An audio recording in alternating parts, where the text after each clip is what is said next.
Lucky in a ham sandwich committed by grand jury.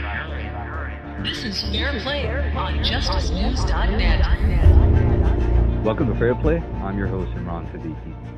Temujin Kensu has been in prison for 34 years for a crime he says he did not commit.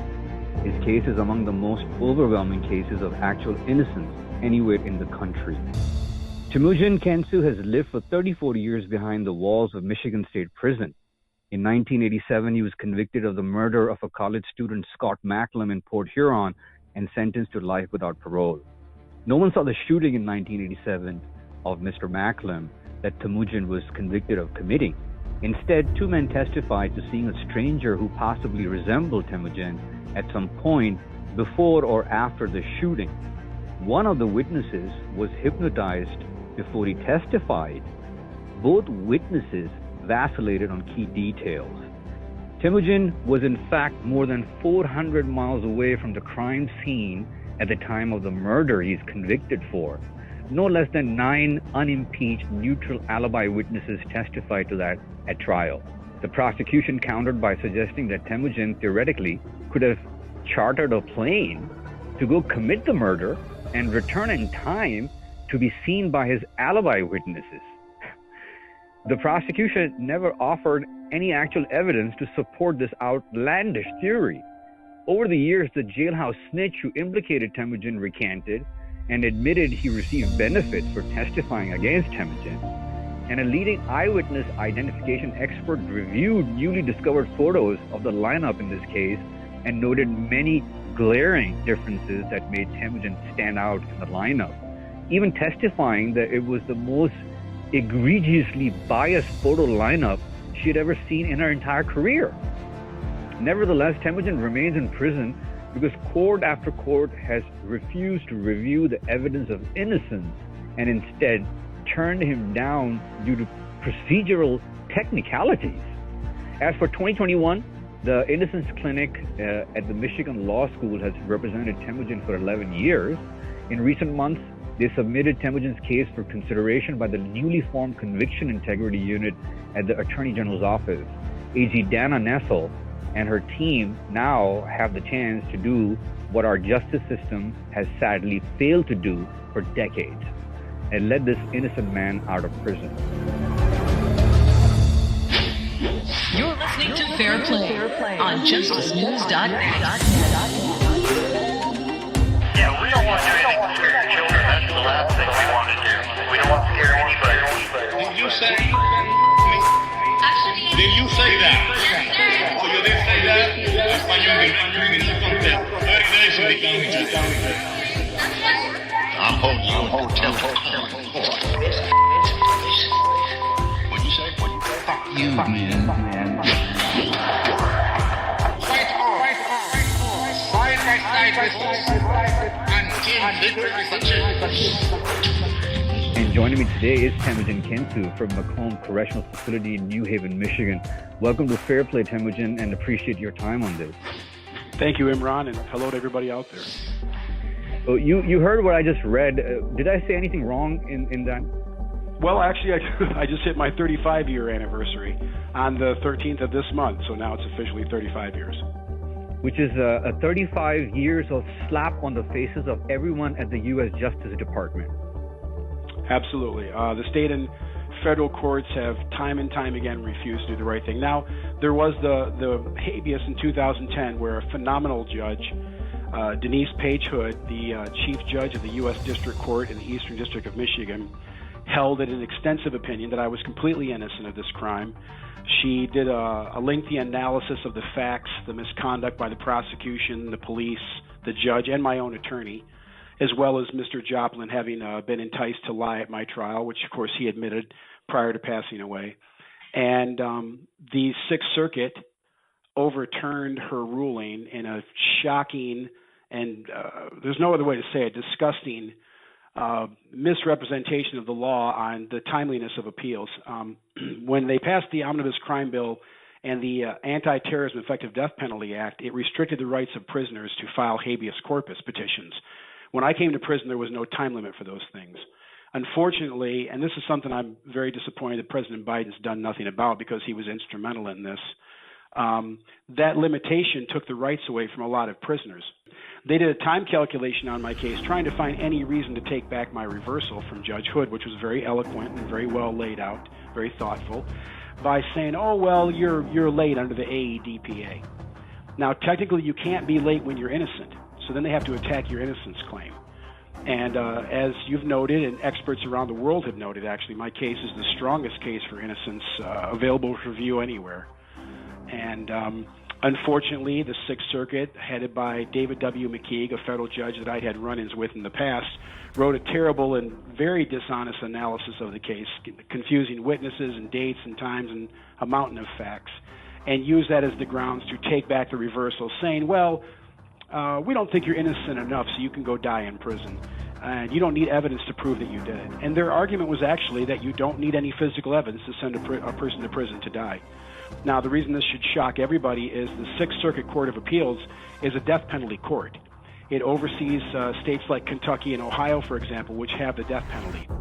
So that court held that you can kill a person with absolutely no evidence of actual guilt, or because they were late when they filed appeal, even if they're innocent. And that's one of the most shocking things about this case, from the many, many things that shock people when they learn about it. All right. Let me just digest what you just said and repeat it. Okay. What you're saying is that they're saying that, yeah, you might be innocent, but you missed the time to apply?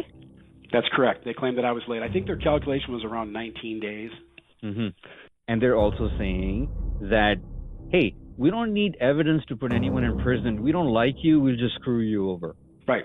No evidence. And when I say no evidence for the listeners, no witness, no weapon, no confession, no forensics, no science, no fingerprints, no suspect vehicle, no murder weapon, no plotting, planning, forethought. Nobody's saying I was going to go commit this crime, or they helped me commit this crime, or I told them I was going to kill this person. Nothing. And a mountain of evidence to the contrary.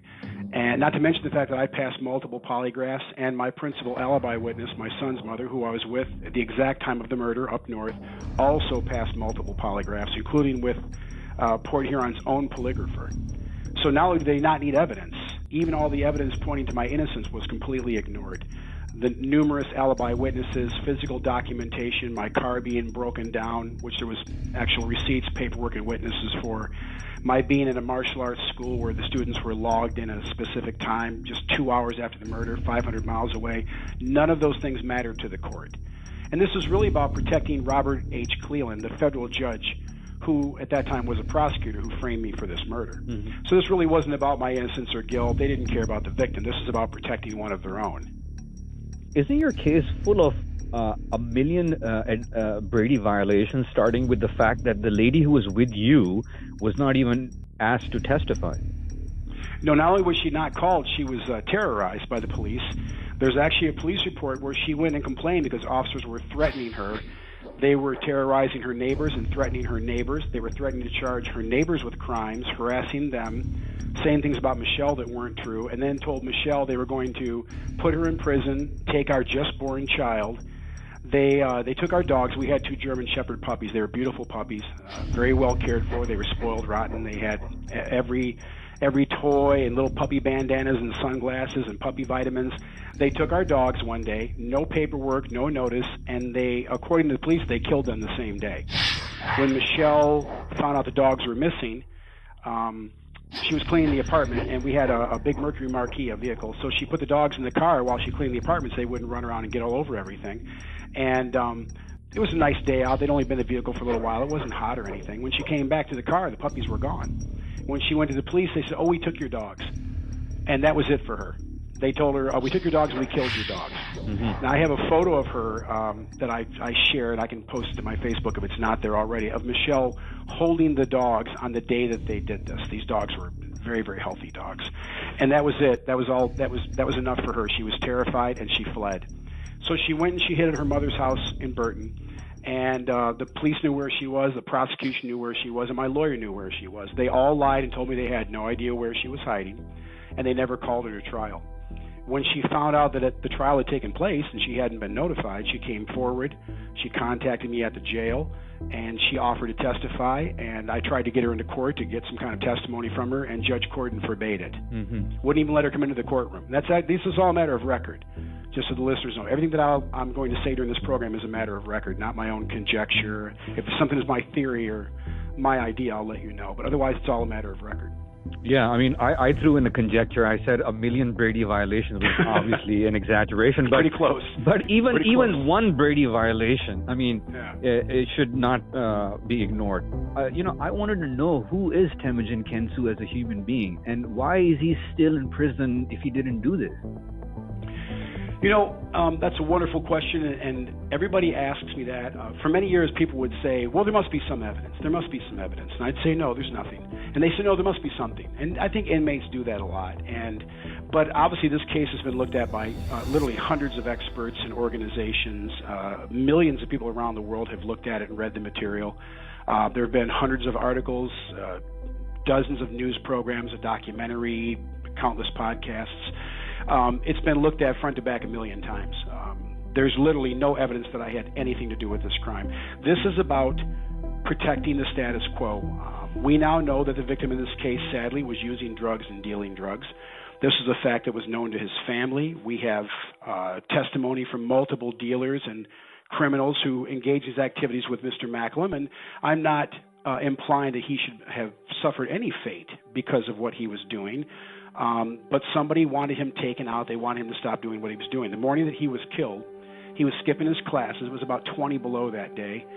And he was killed at the college by somebody who knew all of his movements, knew everything about him. Now, I had never met this man, and I lived hundreds of miles away. I had obviously no reason to want to hurt him.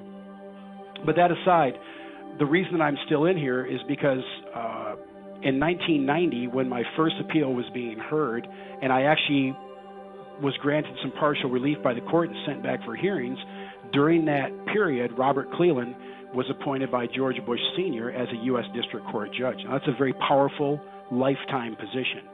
This is a man who now has the power to manipulate billions of dollars in revenue through litigation. For example, he oversaw GM lawsuits and things like that. He has the power to control politics. He has the power to determine what laws are active and inactive and effective and to be enforced and not be enforced. And then to send men away to die. As a federal judge, he can execute people too. And he was a power-hungry maniac when he was the chief prosecutor for Port Huron, St. Clair County. He ran twice for the Michigan Attorney General's office. He lost massive defeats both times. Though the state rejected him, he ran again. He ran the first time and lost the election the day before this murder. He then ran again 4 years later and used my case as part of his platform to show what an amazing, incredible human being he was, I guess. Our personal investigation into him showed that he's been a horrible human since he was a young man. He was despised by those who grew up with him, despised by those who knew him in Catholic school. His fellow workers can't stand him.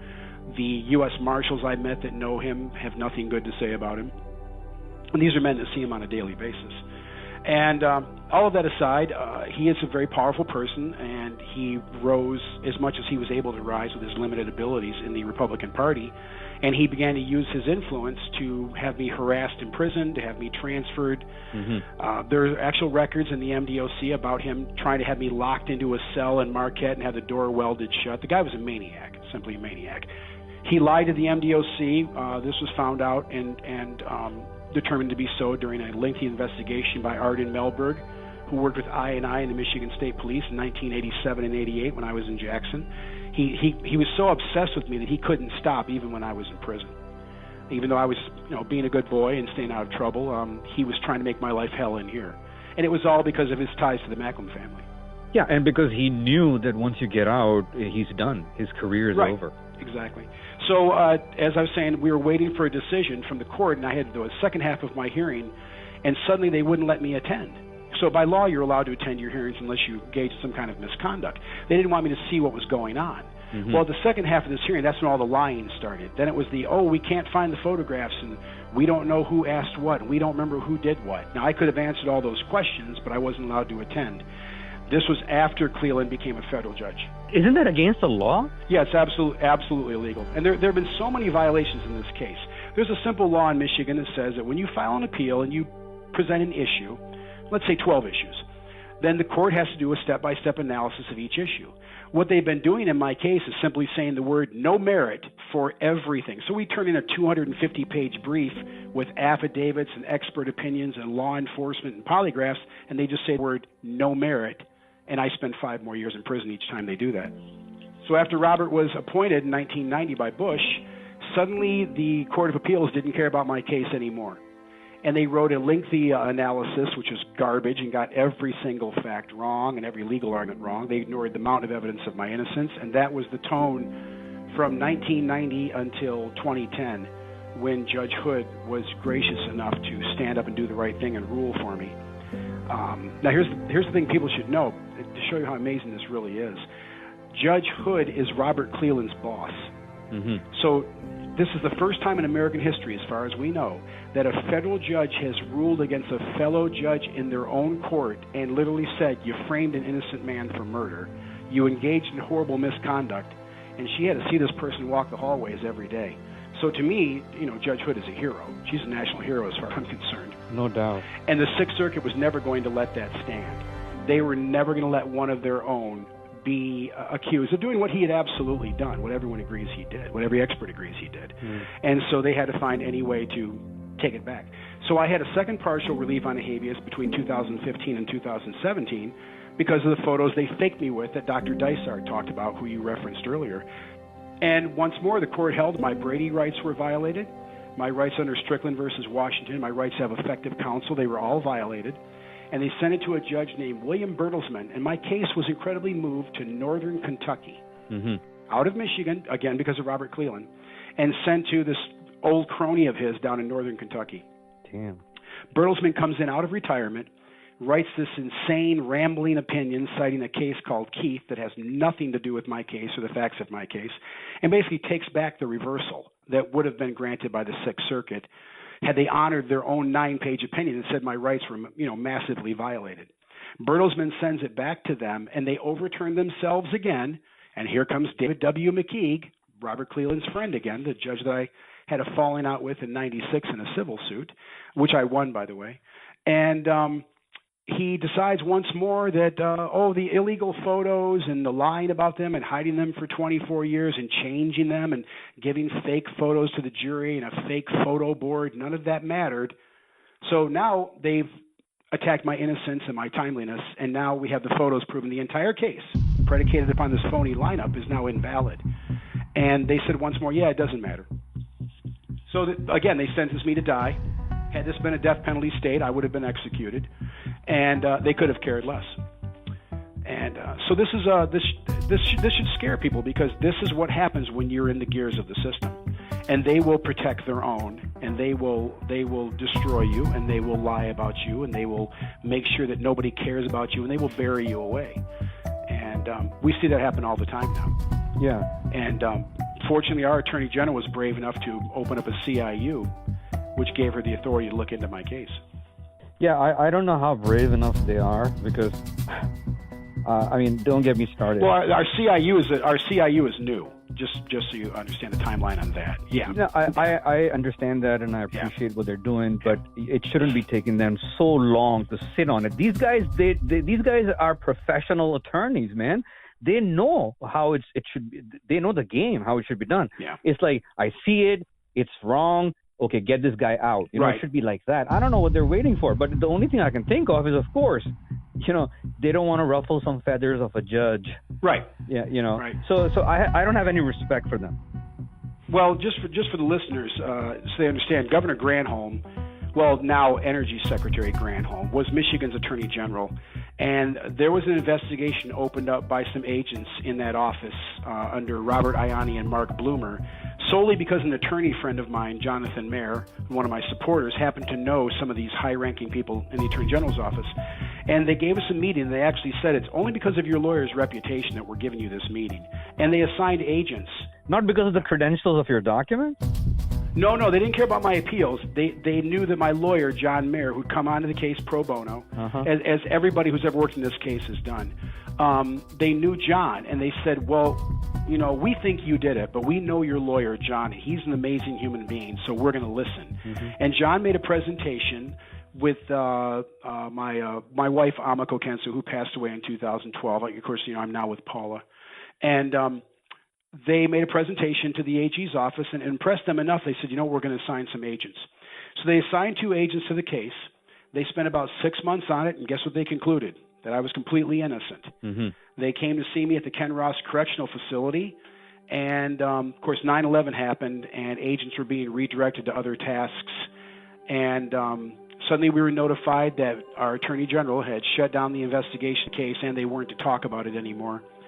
And of course, that woman went on to become Governor Granholm, who refused to grant my commutation in 2010 after the federal court held that I was completely innocent. Mm-hmm. Again, almost unheard of in Michigan. And then, of course, Governor Snyder also refused to grant my commutation. And then the present Governor Whitmer, while being appealed to by literally tens of thousands of people and members of the media and senators, all the way to U.S. Senator Carl Levin, who we just lost to cancer recently, she also refused to grant my commutation.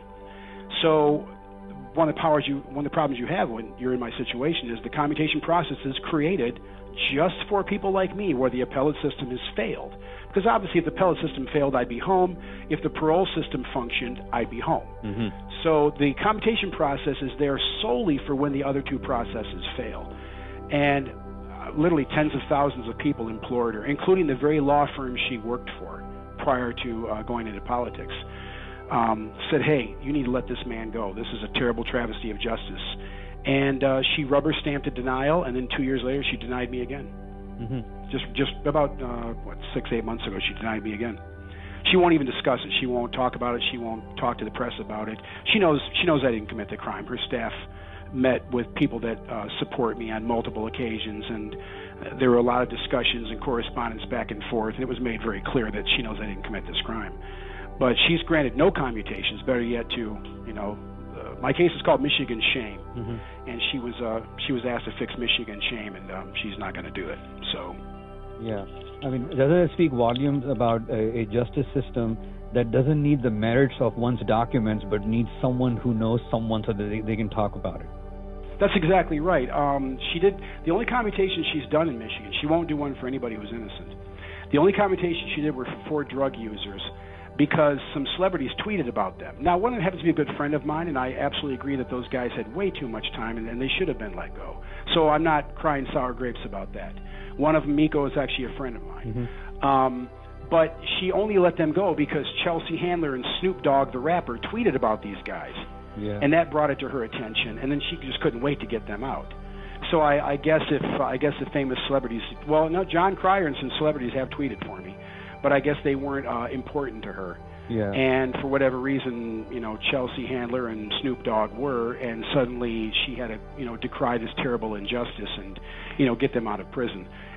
But meantime, she let 150 inmates die of COVID and didn't let a single one go, mm-hmm. even the ones that were doing very short time and were on ventilators. So, again, this isn't about compassion. This is about politics. And it's always about politics, sadly. Yeah, they should be voted out, thrown out of the office by the people once the people know. But the people are also morons. Yeah. And they get brainwashed really quickly, so they need to get off of this cognitive dissonance and see what their own rulers, what their own government is doing to them. Yeah. But, before my blood boils more and it goes beyond a point of no return, I really want to know you. Yeah. I want to know who is Temujin Kensu, and I want to know how is Temujin Kensu finds the courage to face this bullshit and yet stay sane. Well, that's hard. Let me tell you first off how I've gotten by. I think everybody in here in my situation becomes despondent, self-destructive, suicidal, whatever you will. But I always believed early on that somebody's going to come forward. The murderer is going to come forward. Somebody's going to tell the police who the real murderer was, or whatever it might be. And we have some pretty strong indications about who those people are. But when I got to prison, what I did was, we didn't have the internet. We had none of those mechanisms in those days. We didn't have cable television. So we had the daytime channels, and I would watch Lisa Gibbons and Oprah and Geraldo, and I would write anybody that had a talk show and beg them, please tell my story, because wrongful convictions were really hot, like in 88 and 89, for example. So I was writing all these shows, and I'd just get these little thank you cards. Oh, thank you for your show idea. We'll put it in our file. And then I'd see these wrongful conviction cases that were like nowhere near as bad as mine. And it would kind of anger me that nobody really even looked at the story. And so that frustration, instead of turning into the self-destructive behavior that befalls so many in here, and they turn to drugs and other things, I went in the other direction and became like a fighter. So it was fighting the corruption in the system, calling out abuses in prison. When I came to prison, it was insanely violent. The year that I came to prison, 2 corrections officers were killed. One of them was killed right in front of me in 5 Block in Jackson, an officer named Jack Budd. And so it was a very, very violent place. I watched inmates being murdered. I made a lot of enemies. When you start helping people, you make enemies in the administration, and they will turn that back to the prisoners and say, hey, get that guy. And then once you're fighting with inmates, doesn't matter how the fight got started. Now you're fighting with them and all their friends or their gangs or their groups or their organizations. And that can carry on in here for years. So between fighting the battles for survival and the administration gunning for me, I dedicated myself to learning as much as I could about the system, about why it's failing, and how to fix it. The internet was a godsend, because when the internet finally started developing in the 90s, we had a chance to start posting things online, and more people were able to see the story. But prior to that, I wrote thousands of letters. And the thing that always kept me going was the amazing people that would just come into my life. And if anybody out there is a person of faith, whatever you believe, I have to believe somebody's directing this. I have to believe there's a God. There's a God in this. God. Because of course, in my worst moments, when I wasn't the best person I could be, especially, these amazing people would come into my life. So I use the example of my wife, who I lost to cancer. We were together from 1990 until she passed in 2012, sadly, from uterine cancer, and after a very short, very fierce battle. But she fought for me. She was just a warrior, just an absolute warrior, and she brought other amazing people in. Sadly, I lost many of them along the way due to sickness. I lost one of my best friends to a brain tumor, and another to a heart attack, and another died during surgery. And these were all people that just came into my life and said, this is terrible what happened to you. I'm going to help you fight. And so you're down and you lose an appeal and you think you're never going to see justice, and then here come 3 or 4 more people. And it's just like you doing what you're doing right now. You had things happen in your life that led you to this crusade that you're on now. And this is my crusade. So I absolutely do get I guess despondent is still an appropriate word. The governor refusing to grant my commutation was a blow to everybody. I had little faith she was going to do it, because she hadn't kept any of her campaign promises. And so I kept telling people, she's not going to do this. She's not going to. Amazing people are turning to her, and she's just ignoring them. She's not even answering them. She's not going to do it. Like, oh, no, she has to. She has to see. This is so terrible. And I was in the press constantly. And they would mention the fact that I had a commutation pending. And when she didn't grant the commutation, I started getting responses from hundreds of people like, that's it, we're going to make sure she doesn't get a second term. She's broken every promise, including the promises about criminal justice. She's done nothing for innocence. She knows what she's doing to you. She doesn't belong there. But the flip side is our Attorney General. So again, I get very down, and obviously I'm sad that I wasn't granted justice by our governor. But our Attorney General, to her credit, has kept, as far as I know, just about every promise she made during her campaign. And one of those promises was very early on. She said, I will look at this case. And I was blown away, because I was a nobody, but I think she'd heard of my story. And people in the criminal justice circles in Michigan have obviously heard about this case, and of course around the country, now around the world. And she promised when she came into office right away. She said, I'm going to look at this case. So we didn't know how she was going to do that. I didn't know if she was going to try and open her own investigation, but what she did was she created a conviction integrity unit, which we fought for years. My wife, who passed, testified about the need for this in Michigan 20 years ago, and I was part of that testimony. Beautiful. But again, Governor Granholm wouldn't do it. Governor Snyder wouldn't do it. Governor Engler wouldn't have even thought about it. And this Attorney General did, and she didn't need anybody's permission. She went and she did it. And however she got a budget for it, she did it. And more importantly, just for everybody listening to understand, Dana Nessel was the first person besides Judge Hood at that level who had the courage to come out and take that step. And she put an amazing team together. Mm-hmm. There was a wonderful attorney on the case that knew all about it. And I really wanted her to be there. Unfortunately, she had a conflict. So our AG went out and she got some other amazing people who have incredible histories in Michigan of being completely fearless, not caring about Robert Cleary, not caring about the corrupt court system, not being afraid to do what's right. And she put them on the case. And they spent 2 years tearing it apart and looking at everything. And I have not been allowed to see their report. I'm sure there will come a time when I can. But they know that I'm innocent of this crime. And I have absolute faith that they're going to secure my release very soon. But that took 35 years and literally hundreds of thousands of people and hundreds of thousands of dollars and programs and media and politicians and people who came and went and sacrificed. Many of them fought for me right up to the ends of their lives. When my wife was dying, she was working on her laptop, in between bouts of slipping in and out of a coma. It's horrible. And then Paula came in my life and just literally dropped everything and took on this cause. And it shouldn't be like that, Imran. It should not take that much, and especially with a case this bad. And what I want everybody to understand is, as grateful as I am, there are other people out there that are innocent. And they don't have the support I have. They don't have the network that I've been blessed to have. They don't have the legal ability I've developed to lay all these facts out and do all this writing things. And they're just sitting there in the cell wasting away, because of a lack of resources or a lack of, the ability to defend themselves. So I've actually taken on some inmate cases around the country that I'm helping fight for innocent people in other states now. Beautiful. And it really worries me that I do believe I'm on my way home now, but it worries me that it took me 35 years. I almost died here numerous times from multiple disorders and attempts on my life. And the people that are out there in those cells that are wasting away, that don't have that strength or don't have that support network, may well die when they don't belong in those cells too. And I want to see a change, and I'm not seeing that change at all on a national level. So yeah, Michigan is actually reforming, though. Yeah, let's see how much of that occurs. I interviewed this attorney who won a case of a gentleman called Michael Thompson, he was in there. He was supposed to be in there for the rest of his life. Yeah. But after 25 years, his attorneys were able to get him out.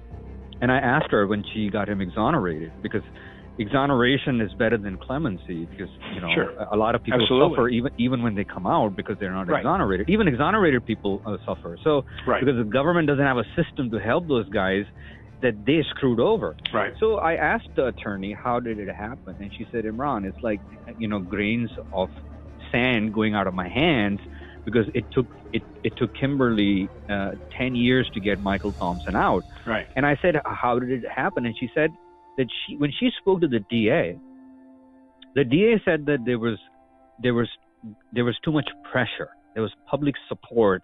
There was too much public pressure, and there was pressure from the governor's office. And I asked her, I said, what about those people who can't read or write, let alone fight their cases? They have no money. They don't even have money to put money on the phone so they can call me. I mean, exactly. What's going to happen to them? Well, too bad. Nothing's going to happen to them. They'll probably stay in there. So that's right. I appreciate what you're doing for those guys in there. And, God works in mysterious ways. You mentioned your wife, Paula. I think God sent her to you as a mercy, and she's a fighter. Yeah. She is a fighter. Yeah, she's been amazing. Just like Amiko, this is a woman who had no experience in this area. She came into my life. I didn't say, hey, get me out of prison. I told her what was going on with the case, and they had not formally established the CIU at that time. And I called Paula early in our relationship, and I had fallen head over heels in love with her, and I told her that. And but I called one day and I was like, what are you doing? She says, I'm fixing your Facebook page. It's terrible. And I was like, okay. Because I only got the Facebook up to get information about the case out. And because I wasn't running it myself, people were just posting all kinds of stuff on there. So there were rock bands and all sorts of things on my site. And then I think I called her 2 days later and asked what she was doing, and she said, "I'm getting you out of there." And I'm like, "What?" She said, "I'm getting you out of there." And that was it. She just decided she was bringing me home, and she literally said, "I'm bringing you home to me." And next thing you know, she was getting a hold of innocence groups, and suddenly it was more media interviews and podcasts in 6 months than I'd had in 10 years. And I couldn't believe it. And she was just, every day it was more and more and more, and reaching out to more people. But that led to her joining all these groups and organizations and fighting for them. And now she's already been to like 7 rallies here in Michigan. She's helped organize the last 3 major rallies we've had in this state. And now in just 2 years, she went from, mild-mannered person working for a bank and going to bed at 7 o'clock at night in her little farmhouse to this champion for justice who's fighting for innocent people and, juvenile lifers and women in prison. We've got an innocent female friend down south we've been helping, too, who we're convinced is innocent. And now she's working with these groups and organizations and talking to people like you and building something that we hope is going to help a lot of people. So anybody can do this. And this is no slight to Paula, but anybody can do this. Anybody can be a fighter. They can be a champion. You don't need to spend a bunch of money. You don't need a bunch of resources. You really just need the willpower. Yeah. And obviously you found that will, the will to stand against some pretty oppressive forces that didn't want you telling the truth about things. And if more of us do that, eventually we outnumber, and we can outnumber, the forces that would have us, be quiet and go back in a corner and die. And I hope people will take some hope from this. And the fact that I got through this nightmare, but you know what? A lot of people didn't, and a lot of my friends took their lives in here, including some that I believe were innocent. Man. And a lot of people around this nation are suffering. Some are in prisons that are worse than the prison I'm in now. Some are in countries that are much, much worse than the country I live in and the prison that I'm in. So I really want to help them too. And the first thing I want to see in the U.S., I'd love to see, is some kind of a national federal agreement on innocence. And now what our Attorney General did, which is novel, is we had Detroit, which is Wayne County, had a innocence unit, but it wasn't enough because we have so many other counties in Michigan, and we were just cranking out. Michigan leads the nation in wrongful convictions, just so everyone knows. That's how bad things are here. And we were just locking up innocent people and throwing away the key and rubber stamping appeals for 40 years in this state. It's insane. Well, 50 years, actually. We had the lowest reversal rate in the nation on appeals. We were right around the same as Tennessee, but Tennessee gives special consideration to death penalty cases.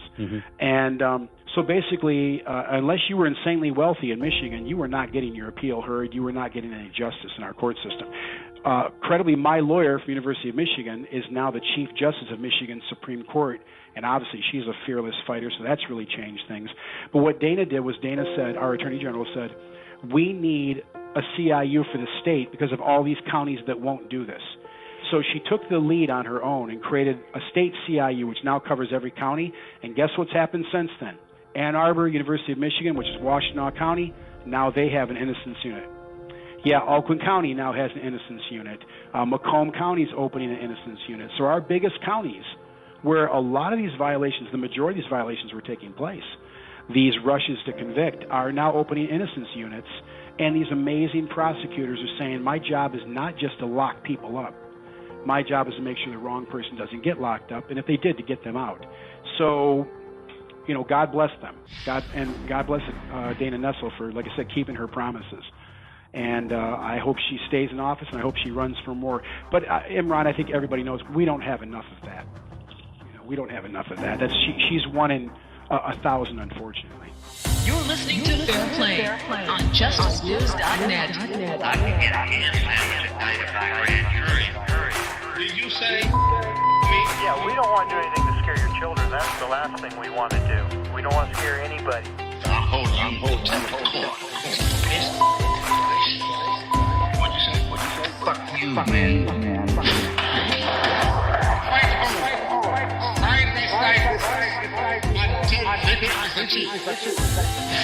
Welcome back to Fair Play. I'm your host, Imran Siddiqui, and today we're speaking with Temujin Kensu, who is fighting from inside the prison in Michigan against what he calls his wrongful conviction in 1987 for the murder of Scott Macklem.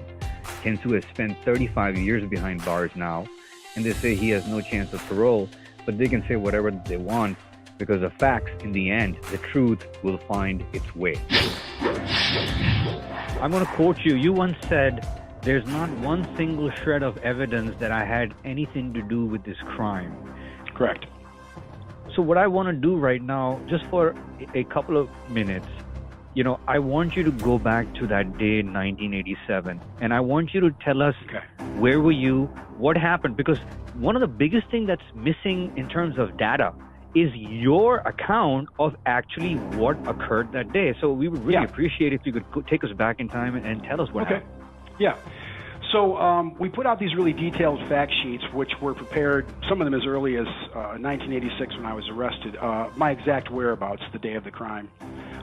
What I want the listeners to remember, of course, because many of them are younger, is, of course, in my day we didn't have the internet, we didn't have cell phones. Except for the phones you saw in cars, which were $10,000 and $10 a minute for a phone call, nobody had a little mobile cell phone in 1985, 1986. So I lived in the Upper Peninsula. I had lived down in the Jetto area, which is about a half hour from Port Huron. I had met this girl, Crystal Merrill, who we know knows a lot about the murder, if she's not the actual murderer.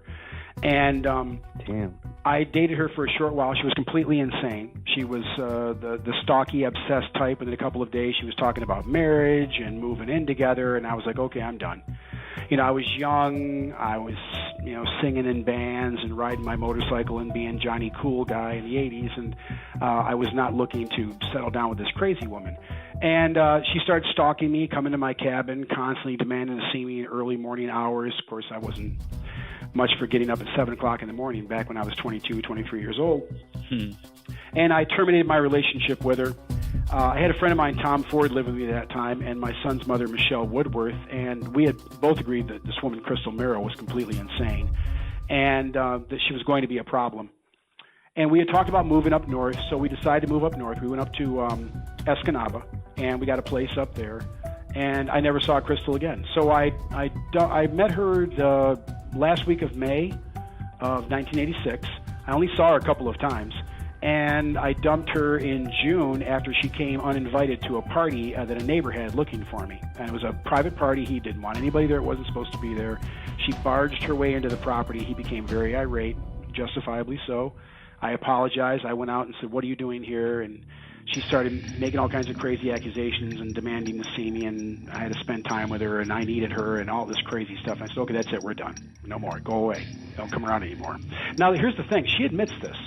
She admits that I did this, and I said it's no skin off my back if I ever see you again, while she was laying all these threats on me. So hardly the stalking boyfriend. Went to her house one time to visit. Her mother said I was an absolute gentleman and that she was very, very affectionate towards me and that she had never said a negative word about me, not one. I never called and spoke to her on the phone at her home until the night of my arrest. So obviously, I'm not going to her home. I'm not following her around. I'm not chasing her down anywhere. She's not seeing me anywhere unless she comes to my house, my cabin. And so, like I said, again, obviously not the stalking boyfriend type. In fact, during the short period I saw her, I took off for 2 weeks and didn't even call her once. I went up to Flint with Tom.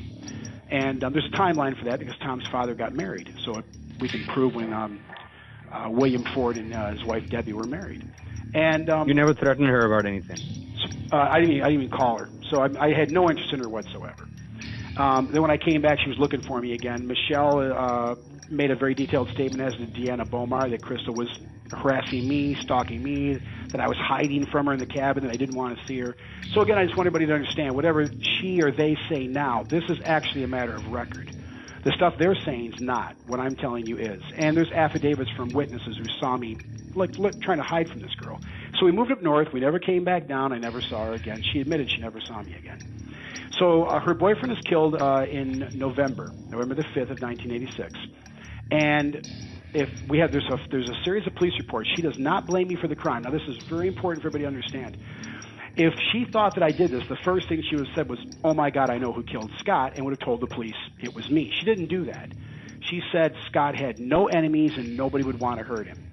Not, "Oh my God, there's a ninja," and all the other things they called me, trying to hunt Scott down. Because I'd never met this guy. I didn't know about this guy, except for one time she mentioned him in passing among a series of other boyfriends.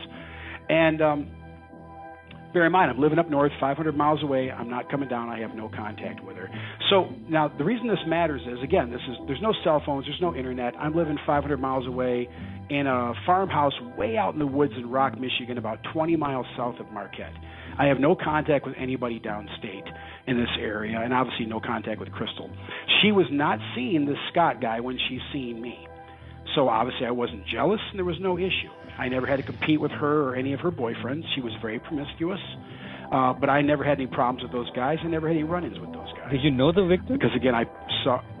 No, absolutely not. Never even met him. And pass this on my polygraph, too. Never even met the guy. Never even saw a photograph of him. Just so the listeners know, and this is also a matter of record because they didn't use any photos during the trial, I never saw a photo of Scott Macklin until a year after I was convicted of his murder. Not one picture. Mm-hmm. I told the polygrapher that when he came to see me with the guys from ABC, and he was blown away. He was absolutely blown away. And I said, no, I never saw a photo until they went out and got me a photo. The people got me a photo from a newspaper of the guy from when he had died. So I'd never even seen his face. I didn't even know what he looked like. The whole trial, I never saw one picture of him. And but bear in mind, I was isolated in the back of a jail in maximum security. My lawyer was a crackhead and a drunk who was working for the prosecution as a former prosecutor himself. And so he gave me nothing. So there's no way I could have known anything about this Macklin guy. All right, so Scott is being harassed at his workplace by multiple individuals. There's police reports about this. This is prior to his death. On multiple dates, 2 men came into the store, and the reports say Scott knew these men, not me. He never mentioned me to anybody, and he didn't know me. Never mentioned me to his family either, according to his parents' statement when he died. But these 2 guys came in, he knew. It says the first time he had an altercation with them, and he challenged them to a fight. But the second time they came in the store, it says he was scared of them, and he hid in the back of the store. He didn't want them to even see him. Whatever these guys did, it scared Scott so much. The second time they came looking for him, he was hiding. Now, bear in mind, I don't know Who's Scott. these guys? Do we know these guys? We don't know who they are because the police didn't even try to find them. Once they found out it wasn't me, they dropped it. The whole thing was disgusting, Imran. They did this constantly. Every time something didn't point to me, they would just let it go. So you've got 2 violent incidents right before this man is killed, and they've made no attempt to find out who these 2 people were. And of course, I'm living far away. So we know Scott's got these problems. Then we were told that somebody chased him in his car on November the 1st. Well, November the 1st, I'm at a wedding on video in front of 200 witnesses, so that's not me, obviously. But more importantly, going back to the no internet, no cell phones, there's no way I could have known anything about this guy.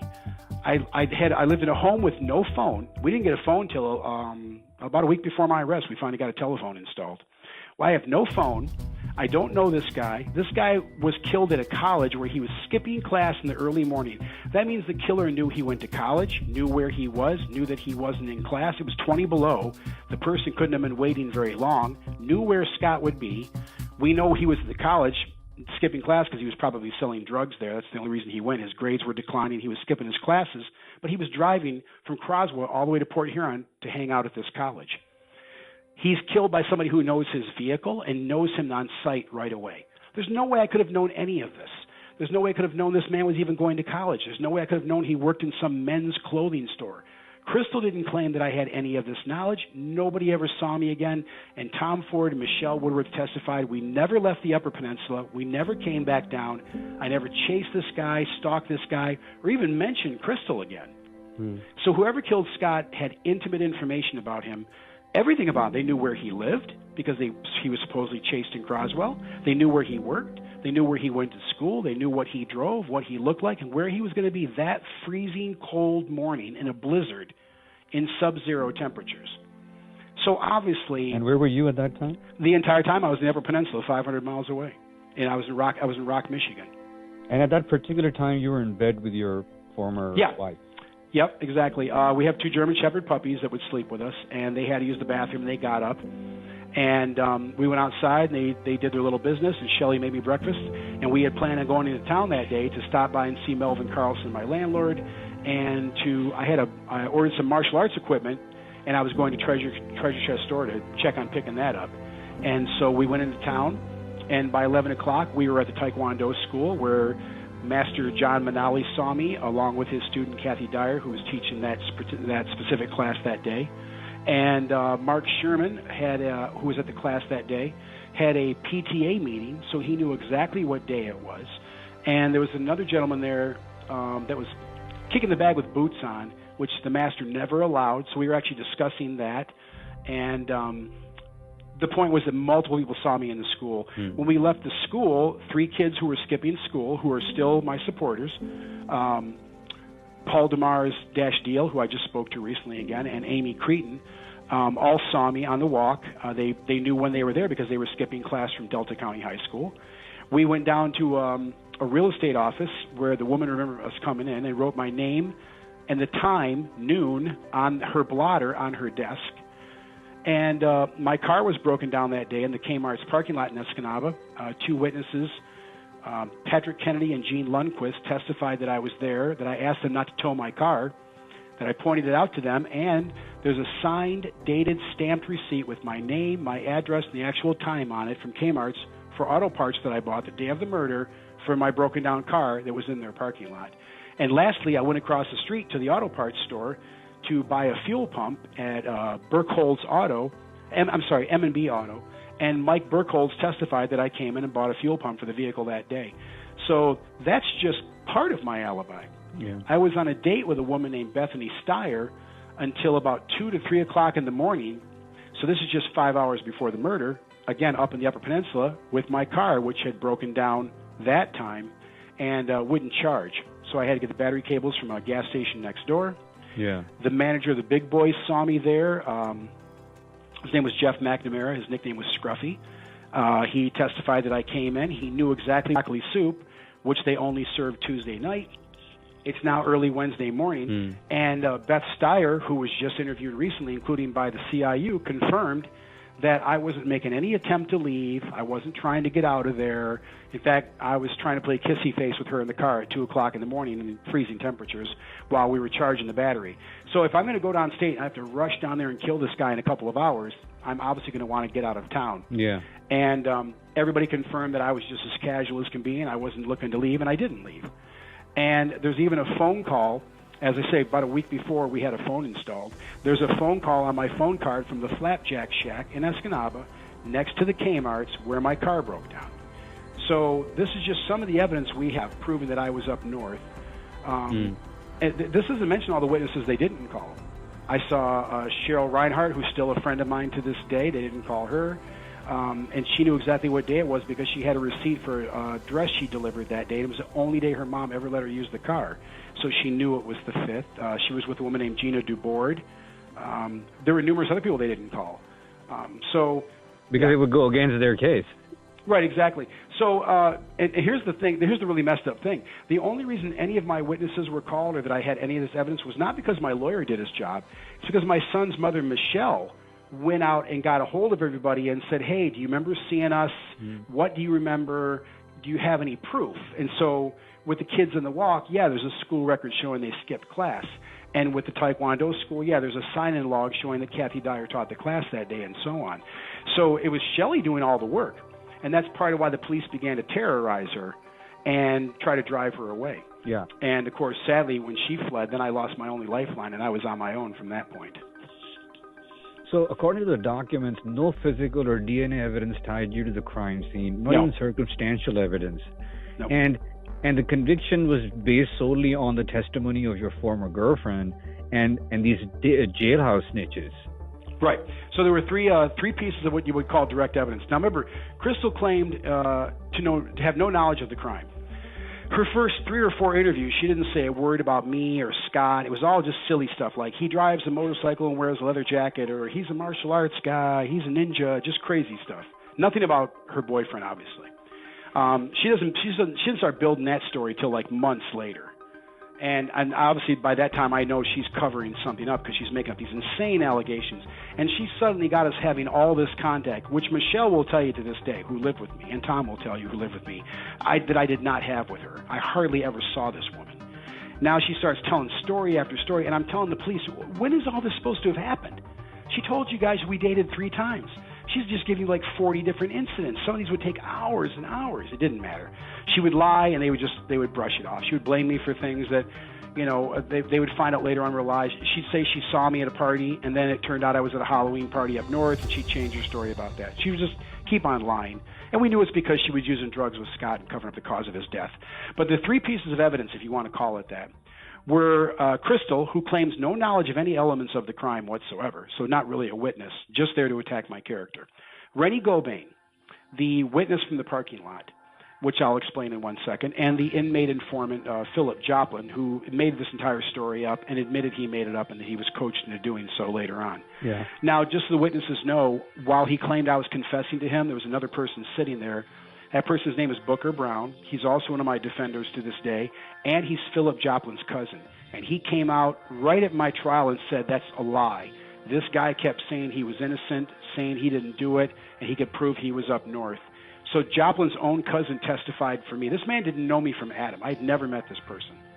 And he came in and testified for me at my trial. But fortunately, he was honest, and we interviewed him. And he said, no, that guy kept saying he didn't do it. He kept saying he was innocent. Phil kept trying to get information out of him because it was a setup. And Phil admitted it was a setup, too. So the only direct witness is Rennie Gobain. So if it's okay, I'll explain what happened. But he saw no one. But he saw nobody. Yeah, he saw nothing. That's the other thing, too. So this is what Rennie Gobain did. The day of the murder, there was a bang, and people heard a scream.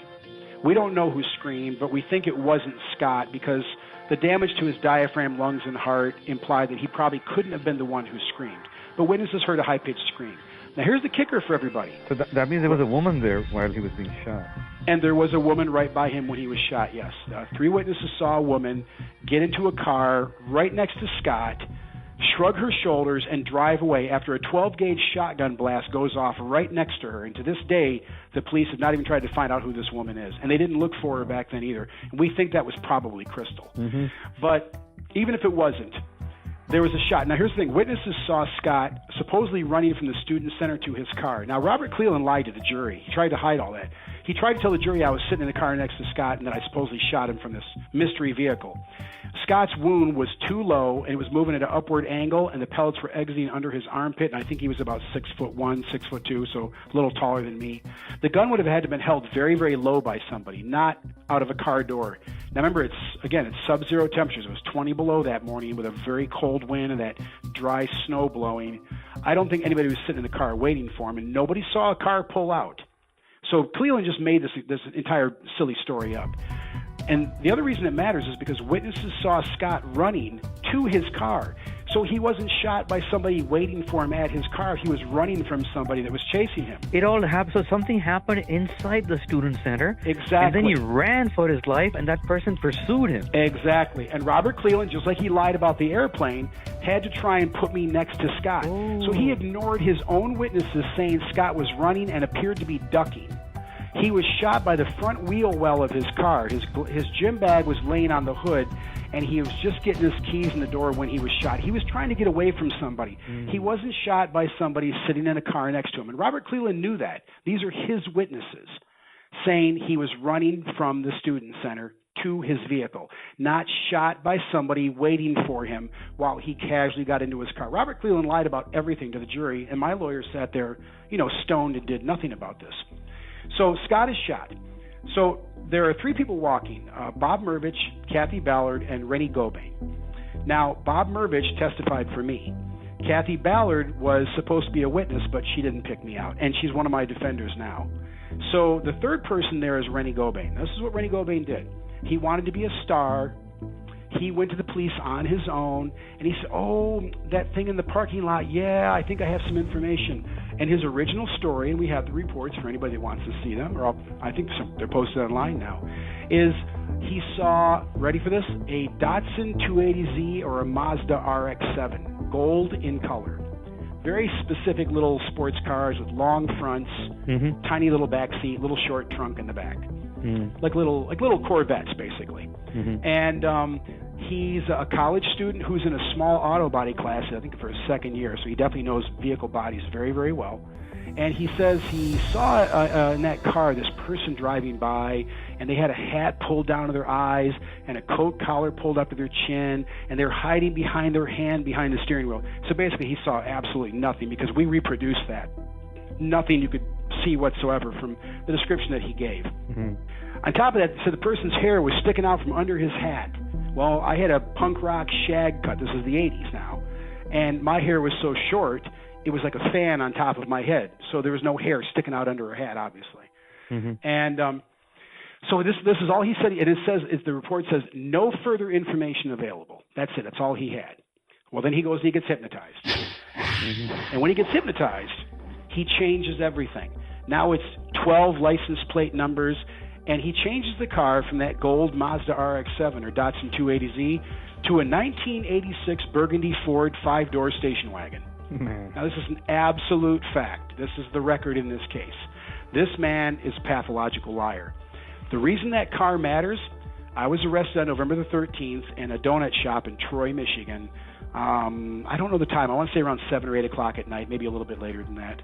And the next morning, I've been in jail now since the night prior. The next morning, an anonymous caller calls the Mount Clemens State Police Post and says, hey, I just saw that guy you're looking for, and he's in a 1986 Ford Escort station wagon, burgundy in color. It was Rennie Gobain trying to plant me in the murder vehicle that he created himself.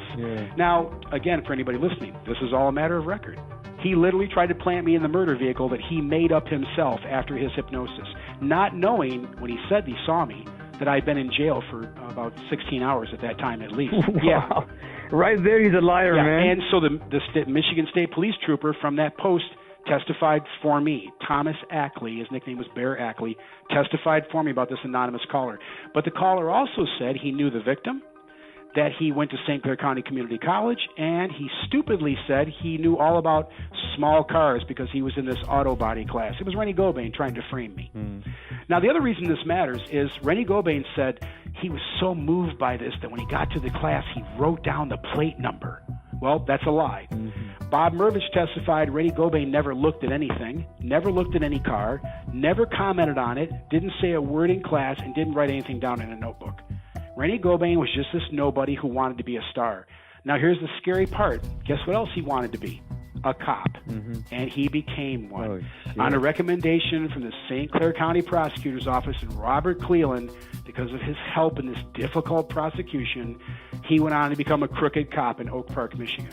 God only knows how many people he screwed over after that. Oh, I wish the lawyers out there that dealt with this guy in any case would come to us and say, hey, I need all the info on this guy, this sleazebag, who, by the way, lied about the hypnosis. He set the whole thing up himself, one of his own professors from the college.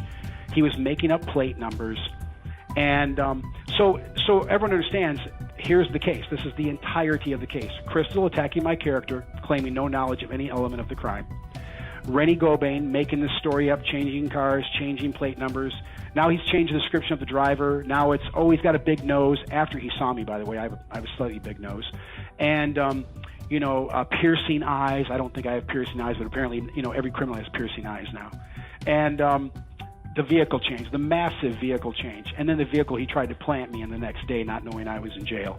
And Philip Joplin, the inmate snitch, who not only admitted that he lied, there was a secret deal made with Philip Joplin. Now, my judge turned to the jury and said, I want the jury to know there was no deal made, no enticements. It was my judge that made the secret deal. We have the actual documents with my judge's signature and notes about my judge on them saying Judge Corden wants this done right away. Very strong recommendation from Judge Corden. So Joplin had like 14 or 15 felonies, was allowed to come in and go, I've turned over a new leaf. He had just been arrested on escape status from a correction center in a stolen vehicle full of stolen stuff. Now he's turned over a new leaf. The whole thing was a setup. They planted him in a cell with me. I was isolated. I wasn't allowed to be around others. Now one day they planted me in a cell with these two guys. I thought it was like they could attack me or something. I thought that was the original plan. And because the police had been assaulting and abusing the crap out of me while I was in jail, trying to break me down. And so I was on my guard right away. And I became very defensive when this guy starts asking questions. So I knew it was a setup. And I said, listen, what are you, working for the police? Why are you asking questions? Who are you? Oh, no, I saw you in the news. I think you're innocent. I'm like, well, I am innocent. And that was all I really said to the guy. And as I said, his cousin's still one of my defenders. And so everyone understands that's the entirety of the case. They came and they got me and they charged me with murder. And just so everyone knows, because I don't think this has ever happened before, I was never questioned. I was literally never questioned. So when you see the police sit down and they ask you your side of the story, nope, never questioned. I actually demanded they question me. I have the police report about it, and they refused to do it. Mm-hmm. And because they didn't want a recording of me telling my side of the story, which the jury might see later on, or the media might find out about.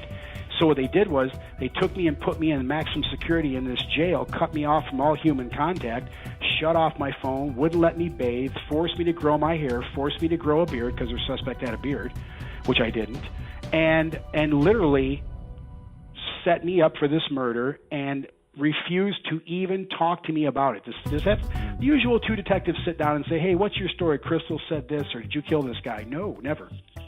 When I tell people this, they always find it hard to believe, and they'll go back and, of course, U of M will confirm to you that I was never interviewed. They groomed you before the photo lineup. Oh, yeah, John Bounds decided early on I was going to be the patsy. We know that he went to Robert Cleveland and said, we've got a guy. We've got a fall guy. Yeah. He became obsessed with me when Crystal's sister mentioned, well, Crystal used to date this guy with a motorcycle who's a martial arts guy, and he sings heavy metal. And Bounds right away said, oh, tell me all about him. And that was all it took. Mm-hmm. In a year, they did no investigation into Scott whatsoever. We don't even know where he was the night before he was killed. We don't know where he was that morning. We don't know why he was at the college. They didn't talk to any of his fellow students. They didn't talk to anybody. The only people that spoke in this case were the ones that we went out and found with our limited resources, or, Shelley making phone calls, or people suggesting things. The police did no investigation whatsoever, and none into Scott. None. You're listening to Fair Play on JusticeNews.net. I can get a ham sandwich indicted by grand jury. Did you say me? We don't want to scare anybody. I'm holding you in contempt of court. What'd you say? Fuck you, man. Fight on. Side by side with us until victory is achieved. This is Fair Play on JusticeNews.net. Welcome back to Fair Play. I'm your host, Imran Siddiqui, and today we're speaking with Temujin Kensu, who is fighting from inside the prison in Michigan against what he calls his wrongful conviction in 1987 for the murder of Scott Macklem. Kensu has spent 35 years behind bars now, and they say he has no chance of parole, but they can say whatever they want because the facts, in the end, the truth will find its way. Did Crystal and Renee know each other? Well, here's the thing. We don't know if they knew each other beforehand, but we do know they were actually dating by the time of the trial, and that they had. It's a true story. This is a matter of fact. Again, she's now married to an attorney down in Sanilac County in Croswell, Michigan, and she's Crystal Partaka now. We found her previous husband, who told us that she was a maniac and a drug fiend and a nut job, and he told us if she finds I'm saying bad about her, I'll never see my kid again. And later on, she married a local attorney named Chad Partaka. Yeah, she's trying to protect herself. Marry an attorney so you can protect yourself. Yeah, she's a complete loser. She's been sued for running sham businesses. She's a snake. The chief of police from Sanilac County, who just passed away from a blood-based cancer recently, called her a scumbag in court and a pathological liar. Man. And this is the same guy that was defending her during my trial, later sued her for screwing him over on some business deals, and went into court and said, oh, I know her history. She's a pathological liar. She's a monster. She's a horrible human being. So, and now, just so everyone knows, I have offered cash rewards, which we have the money for. I have challenged her on multiple occasions. Just take a simple polygraph, and I'll pay $10,000 to any charity of her choice. Mm-hmm. She won't do it. She will not give an interview. She will not talk. Nobody in this case will talk, and I mean nobody. The victim's family won't speak. All they'll do is say he did it. Mm-hmm. But you know what their initial police report says? They have no idea who I am, and they've never heard of me, and their son never mentioned me. Yeah. Now they run around telling people that I was threatening their son for 6 months, and I came to their house with a shotgun. They make up the most insane stories, and people who know them, including friends who want nothing more to do with them, have now come to our side and tell us about the Macklem family and what they say and what they do. Mm-hmm. And I have members of his family that are my defenders. So that's pretty amazing. So who do you think is blocking your release, and why, after all this evidence?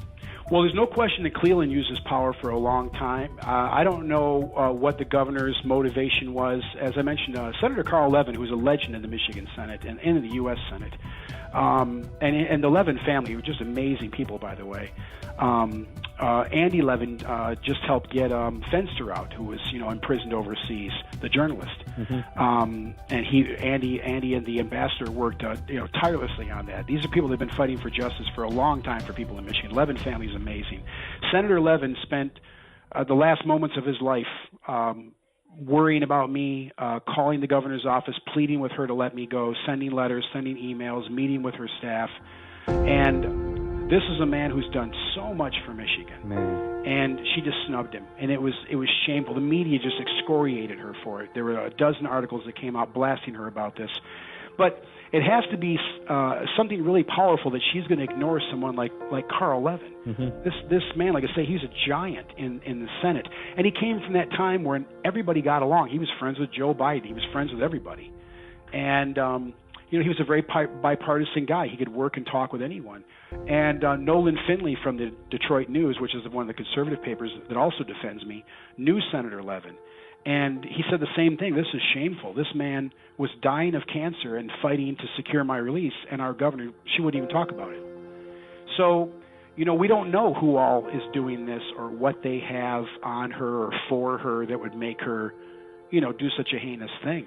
We don't know how much power Robert Cleland really has over this entire thing.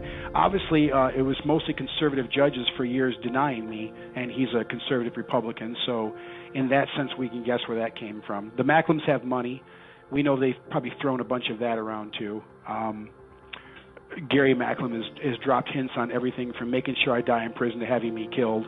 I don't know why he thinks that stuff's not going to filter back to me, because it does. And there are a lot of people in that community that don't like the Macklams. They know that they lie about this case all the time. A woman wrote us once to say every time Pat opens her mouth, she lies about the case and she adds more to the story. So, like I said, her initial statement was she had no idea who I was, and Scott had never mentioned me. She's gotten to the point now where if my name comes up, she just starts telling crazy stories about me as if they're true. So the thing is, I understand a family being tragically upset about the loss of their son. Obviously, if my child was killed, I would be the same. But the Macklams know I didn't kill their son. What they're really concerned about is their image. And for them, this entire thing is image. They knew their son was doing drugs and dealing drugs. We even found a police report. He was arrested with a guy with drugs in the car. He was let go. The guy's name was Sean Erickson, I believe. We have found multiple drug dealers who knew Scott very well and said flat out, yeah, I sold him this and I sold him that, and Crystal was right there with them. So they can lie all they want. The Macklams know their son was a drug dealer. Again, I don't care about that. But for them, this is about image. So if you make me the stalker boyfriend, then their son wasn't the drug dealer who was killed dealing drugs at the college. But we have a guy who knows Gary Macklam, who also said Gary Macklam knew his son was using drugs and knew it very well, and the police knew it also, and so did the Port Huron Drug Task Force. So this is about covering up for a local mayor who's very powerful and very wealthy. He owns State Farm Insurances, I believe. He ran some, we were told, I don't know for sure, I was told he ran some enormous property scams on his taxes, paying far less taxes than he should for a bunch of land he owns out there, farmland, worth far more than he claims it is. And we have some files on that. And, he's been doing dirt for a long, long time. The Macklam family, their history is they were rum runners running bootleg alcohol across the water between Canada and the U.S. I mean, this is a family with a storied history. And their son was that Don Johnson guy with the sleeves pushed up, I guess. According to witnesses, he thought he was Rico Suave with the girls. And eventually he pissed some people off, and they were coming after him. And the family knew that, and the police knew that, and Robert Cleland knew that. So they needed a patsy, and I became the patsy. So I know you said earlier that some of the information is out there in documents, but what was missing was all of this information coming from your mouth, which we have now, which is fantastic. Right. Thank you. So what I want to ask you, Temujin, is how happy were you with your defense initially? Well, when I was a young man, I knew nothing about the system. And as I mentioned to you when we first spoke, I believed in it. I really believed it would do the right thing. I naively thought there's no way anybody's going to believe that I did this. I kept waiting for them to come back to my cell and say, we've made a terrible mistake. We're so sorry. Or, some drug guy would come forward and say, yeah, I know who shot Scott at the college or whatever. And that may have happened because they would hide it from us if it did. But I reached out to a lawyer who wanted about $50,000. I don't even recall the gentleman's name, and of course I didn't have that. And I lived in a $200 a month farmhouse in the woods with my pregnant girlfriend. We were on welfare and food stamps. I had no income. By the way, sorry to interject here, but yeah. with all of this, what you're saying, the prosecutor had the audacity to say that you had the money to hire chartered planes? Yeah. Just for the record, this chartered planes theory, to show you how stupid this really is, the things involved in doing that are not as simple as just hiring a chartered plane.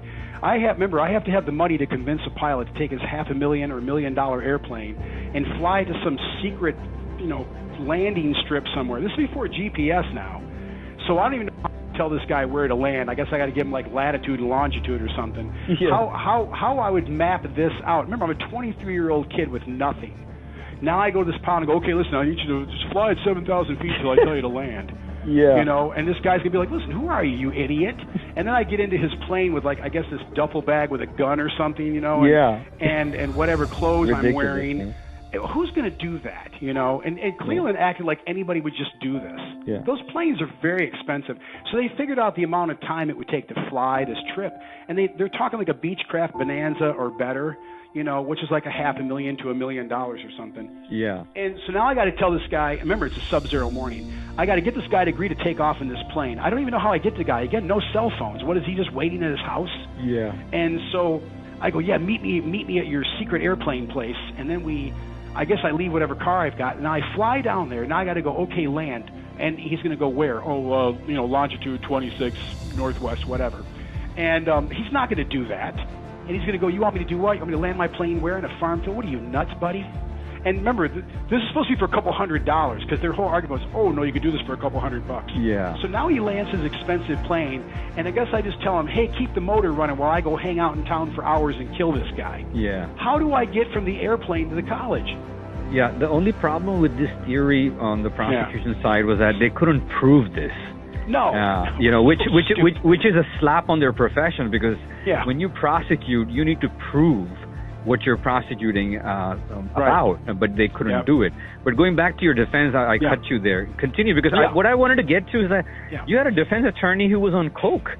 Right. So, as I said, I couldn't afford this lawyer. So then this lawyer just comes to see me in the jail. His name is David Michael Dean. And he starts selling himself to me. He's like, oh, I'm a former prosecutor, and I've got my own law firm, and I know all these people, and I looked at this, and I don't think you did this, and you're going to have a giant lawsuit, and I'm going to make you $1 million, and, you're going to go home, and this is all going to be behind you. So I was like, you remember, I'm this little desperate kid. Yeah. Here's a shining beacon of light in my darkness. So he's asking for some help with the case, and he's asking what I have in the way of money, and I have a lot of physical possessions, but I don't have any real money, like $1,800 in my name in our total savings, I think, which I gave to Michelle to get a place to stay. And so now we have nothing. Like, I'm actually borrowing $50 at a time from this lawyer. But what I didn't know was he was a crackhead. So we now have articles showing that he was a druggie long before my case. He had a cocaine conviction in 1985. My case was 1986 and 1987. By 84, he was massively addicted to crack cocaine. And there's an article that actually says, cocaine nightmare, living hell. Local lawyer tells his story. He was in the prosecutor's office using cocaine. Robert Cleland knew that. The Drug Task Force knew it. He was under investigation by Michigan's Drug Task Force for in Port Huron. We have reports on that. They let him serve as my lawyer, knowing he was a crackhead and a drunk. He was dallying with hookers, gang members, organized crime, you name it. He defended the cop in my case who framed me for murder, who was involved with the mob, and who was prosecuted for working in a mob-run establishment by Michigan Attorney General's office. He went to high school with that guy and defended him on his case before he came to me. So the whole thing was a setup. Literally, the man framing me for murder, Robert Cleland, was his boss, and the other man framing me for murder, John Mayer, John Bounds, the officer, was his friend and his client. Mm-hmm. So I don't know any of this. I remember, I'm not from this area. I don't know any of these people. So I don't know any of this stuff. I'm just this little kid in a jail cell. So I don't find any of this out till private investigators come to me years later and go, hey, look at this. So he's coming to me, feeding me this nonsense. And then about the third visit, he asked me if I can get him some cocaine. He goes, come on, you're a singer in a heavy metal band. You got a lot of girlfriends. You play guitar. You must have some drugs. And I'm like, dude, I'm a health nut. That's a big part of this case. I'm like a health nut. I don't do drugs. And I got like 1 million bottles of vitamins and supplements and stuff. And I'm writing him all these letters about his health. And he goes, yeah, but you must know somebody. I'm like, no, I don't mess with drug people ever. No, you've met Tom and Shelley. I don't do drugs, and neither do they. And he gets mad at me. And from that point on, he was just as crappy as can be. Now, what I don't know at this time is he's forged my name on some paperwork, and he's going into my storage bins, and he's stealing everything that Shelley and I own. And I mean everything. Man. Clothes, watches, tennis shoes. If he thought he could sell it for drugs, he got it. And I have his actual handwritten notes saying, look for his guitar, look for his amplifier, look for his bow and his arrows, look for his watches, look for his leather jacket. Unbelievable. He has a friend named Gary Larson going to my storage bins down here, and then up north a guy named Bruce, I can't recall the guy's last name. He sends him to my storage bin up north, and these two guys clean out everything that I've got. They steal everything that I own in the world. I don't know any of this. Unbelievable. Yeah, I don't know any of this is going on. I don't find this out till I get to prison. And Sureguard gets a hold of me and goes, hey, you owe us $9,000 and your bins are pretty much empty. And I called him and said, dude, what the hell? And he goes, well, I just took some stuff for payment. Anyways, prior to that, though, he tells me I've got it all taken care of with the court, and he has himself appointed as my lawyer. And then he's in court crying he doesn't have any money while he's stealing all my stuff. And the court refuses to give us an eyewitness expert. They refuse to give us an expert on hypnosis. Now, the law is you're entitled to these experts when these are part of the case. The lawyer refused to pay for anything. And then he brings in his girlfriend, Jan Barnum, after his secretary, Christine Moore, quits because of his drug use, which, again, I don't know at that time. Christine's weeping on the phone one day and telling me she's not going to be taking my calls anymore. And I wish I could tell you, but she wouldn't. And then I found out later on she was paying his drug debts off for him. So he brings in his girlfriend, who's a crackhead, Janice Barnum, who he's having a physical relationship with, and he gets the court to appoint her as some kind of pseudo-investigator. And then she spends all her time going to motel rooms with him and getting high with him and living off the proceeds of my stuff that he stole and sold with her. So, and doing a terrible job on the case. Unbelievable. So they're not calling my witnesses, they're not getting my evidence, they're not getting my receipts. Shelley's doing everything, and she's working in Dave's office. And she's coming back to me, and she's writing me and saying, listen, he's drunk, he's reeking of alcohol, he's whacked out of his mind, he's not doing anything. And Shelley was basically doing all the work on the case. Then he starts telling me that I've got to do my own legal work. I know nothing about the law. So I fight with the jail guards, and they finally let me into this tiny little joke of a law library, and I don't know what I'm doing. And he's sitting there going, give me something on motion and limine. I don't know what the hell motion and limine is. Shit. And, I had to go do all my own research. I'm just, writing all these cases down that I think sound like my case. And listen, just so you know, Imran, not only do I still have all those notes, Paula has copies of them all. My original notes from 1986 and 87, proving what I'm telling you now. I had to do all my own work on my case. I had to do. We need to publish them. Oh, I had to do everything. I had to do the theory of the case. I had to help him write arguments. I had to do everything. And he's just getting more and more stoned and drunk and belligerent and talking crazy. They monitored all my attorney calls. There's actual notes admitting they did this, with the officer writing down what I said to my lawyer in a logbook. So, for example, we have the logs where Officer Jerry Reinhart was monitoring my attorney calls and then giving the notes to the prosecutor's office. Now, I think everybody out there knows that's illegal. You can't listen to an attorney phone call or an attorney interview. No, mine were all monitored. And they starved me in the jail. I lost probably 50 pounds. They wouldn't let me bathe. I had to beg and plead with officers maybe once a week to get into a shower they had in a little maintenance area. Because I wasn't allowed to shower. I was just kept locked down in this. I wasn't allowed to have recreation. They took away my visits. I didn't get any misconduct or anything. They just took. The only thing I had was a Bible. They took that from me. I wasn't allowed any books. I wasn't allowed to read. I wasn't given any health care, except when they tried to put me on psychotropic meds, and I figured out what they were. So then they forced me to grow my hair and my beard, and they tried to bring in a professional barber to change my appearance. My lawyer let all of this go on. We have all the notes that I sent him about this. We have the notes with Cleland sending these special orders to abuse me, and we have the jail notes where they were doing all the abuse, and my lawyer did nothing about any of this. So probably 2 months in, I knew he was setting me up, and there was nothing I could do about it. I was locked in isolation. I had nobody to help me, and Shelley was hiding up in Flint, and the kids up north, my alibi witnesses, they didn't know what was going on. I couldn't contact them. And they took me into this trial, and they just railroaded me through it, and I sat there in shock. And at the end, I was like, my testimony to the judge is actually, I can't believe you think I had anything to do with this crime. I don't understand any of this. This is insane. And jurors were weeping. And, a lot of them refused to speak years later, but one of them did, Richard Pellegrin, and he specifically said, no, there wasn't no evidence, but we thought maybe he could have done it. That's his actual quote. Yeah. How was the behavior of the prosecutors? It was insane. The whole trial was about making me look like a bad guy. So it was what they call uncharged misconduct. It was basically trying to put people on the stand to say bad things about me. So they spent a year now. They took my phone books, which no warrant, just called every girl I ever knew, called every friend I ever had, to try to get any of them to say something bad about me. And they found like 3 people, to say something bad about me. So they brought in a girl named Lori Ciccarelli who claimed no knowledge of the crime, to say, well, she lived with me for a couple of months and I had a duffel bag with some hard objects in it. Well, I actually have a lot of martial arts equipment, and Shelley was there at that time, and that's what that was. But I'm sitting back going, wait a minute, hold on, what's that proof of? Are you saying I had a gun? Oh, no, I never saw a gun. Did you see ammo? You ever see me shoot, threaten anybody with a gun, pull a gun out? Was the bag locked? Was the closet it was in locked? No, and no. So you never saw any guns. You just saw a duffel bag in my closet. Yeah. That was actually one of their witnesses. She claimed no knowledge about anything having to do with the crime. She just came to say I had a duffel bag in a closet. This is a year and a half before the murder, and the reason that matters, we lost everything in that apartment. Everything in that apartment we lost in an impound lot. So Lori Ciccarelli knew that duffel bag was long gone because she was there when the duffel bag was stolen from the impound lot. So it obviously wasn't the gun that killed Scott. But more importantly, their witness, Tom Ford, lived with me at that time and said I never had a shotgun, I never had shells, I never said a word about Scott, and we never left to come downstairs state and harass anybody. So again, their own witness, who was only there to attack my character and say I had a lot of girlfriends and I was a good martial artist, even he claimed no knowledge of the crime. Obviously, Michelle, to this day, is one of my biggest defenders, and she's not going to be defending me 35 years later if I'm a murderer. She's a very devout Christian.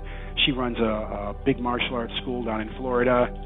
She would not be lying for me 35 years later. And so that was the trial, though, was just beating me up and putting me down. So Crystal came in and told crazy stories about me, just insane stories. Mind control powers. I can jump 40 feet out of a tree. We all know that's humanly impossible. I can dodge bullets. I kill police with steel claws. And I'm sitting there going, are there a lot of unsolved cop murders with steel claws in Michigan right now? And like, people are laughing at me when I'm saying this. And I'm like, no, I'm serious. She just said that under oath. She was insane. She watched a lot of horror movies or fiction movies to be coming up with this kind of a thing. Well, that's an excellent point. She worked in a video store. She worked in Grove Video. Oh. And we later found out that most of her testimony came from movies like a movie called Turk 182, which I've never seen, and another one called Tough Turf, which I've never seen. And then she watched ninja movies.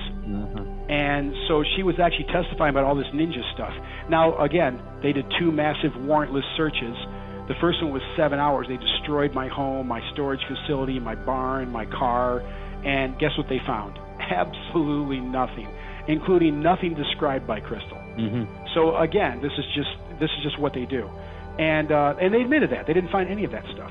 So what they did was they took her to a martial arts store, and we have the photographs from this, and they had her pick out things, and she was so dumb.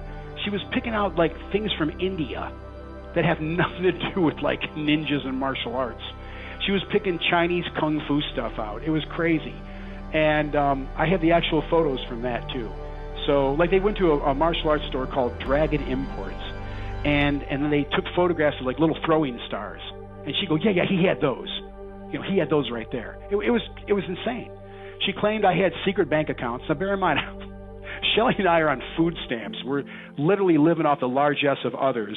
and Shelly's pregnant, and we live in this dumpy little $200 a month farmhouse out in with propane gas out in the middle of the woods, and I'm driving this beater Mercury Marquis, but now I suppose they have secret bank accounts. So she claimed they were at Citizens Bank. They went to these banks. No, they're showing my photos around. No, absolutely not. None of this is true. She just kept making things up. Why were they doing this to you, man? Because the whole goal was very simple. When you demonize somebody, you incite the jury. You make them so angry at you. Remember, this is 1986 and 1987. This is back when they were still holding hearings to try to ban profanity on records. They call the PMRC hearings. So this is a very different time. And I'm singing in a band. I'm singing like Journey and Billy Idol, stuff like that. Yeah. And they implied that I was like the lead singer for Slayer, and that was all that Satan stuff, and that was big in the 80s, you know. I had a little meditation altar in my home, and it had incense and flowers and fruit on it, right? And I had a little Japanese meditation scroll there about peace and harmony. And so it was like my little meditation area. You know, I was studying Eastern faiths. And obviously, I was not a Satanist at that point. I didn't even believe in a deity of any kind when I was practicing an Eastern religion. But now I have an altar in my home. Ooh, and it's the 80s. So I had a bunch of health food products. I'm a health nut. I still am to this day. So ready for this? Now remember, I started a little health food business. I had, hundreds of bottles of unidentified substances. Well, obviously, if you thought I had drugs, you'd have tested them and you'd have charged me with drug crimes. So every time they would do this, I'd have to come back and go, hold on a minute. You talking about all the vitamins with the labels, you know? I'm an Army discharged veteran, so now I'm Rambo. Unbelievable. Now I'm Rambo, and I'm going to get a machine gun, and I'm going to shoot this is Rambo 1 back then.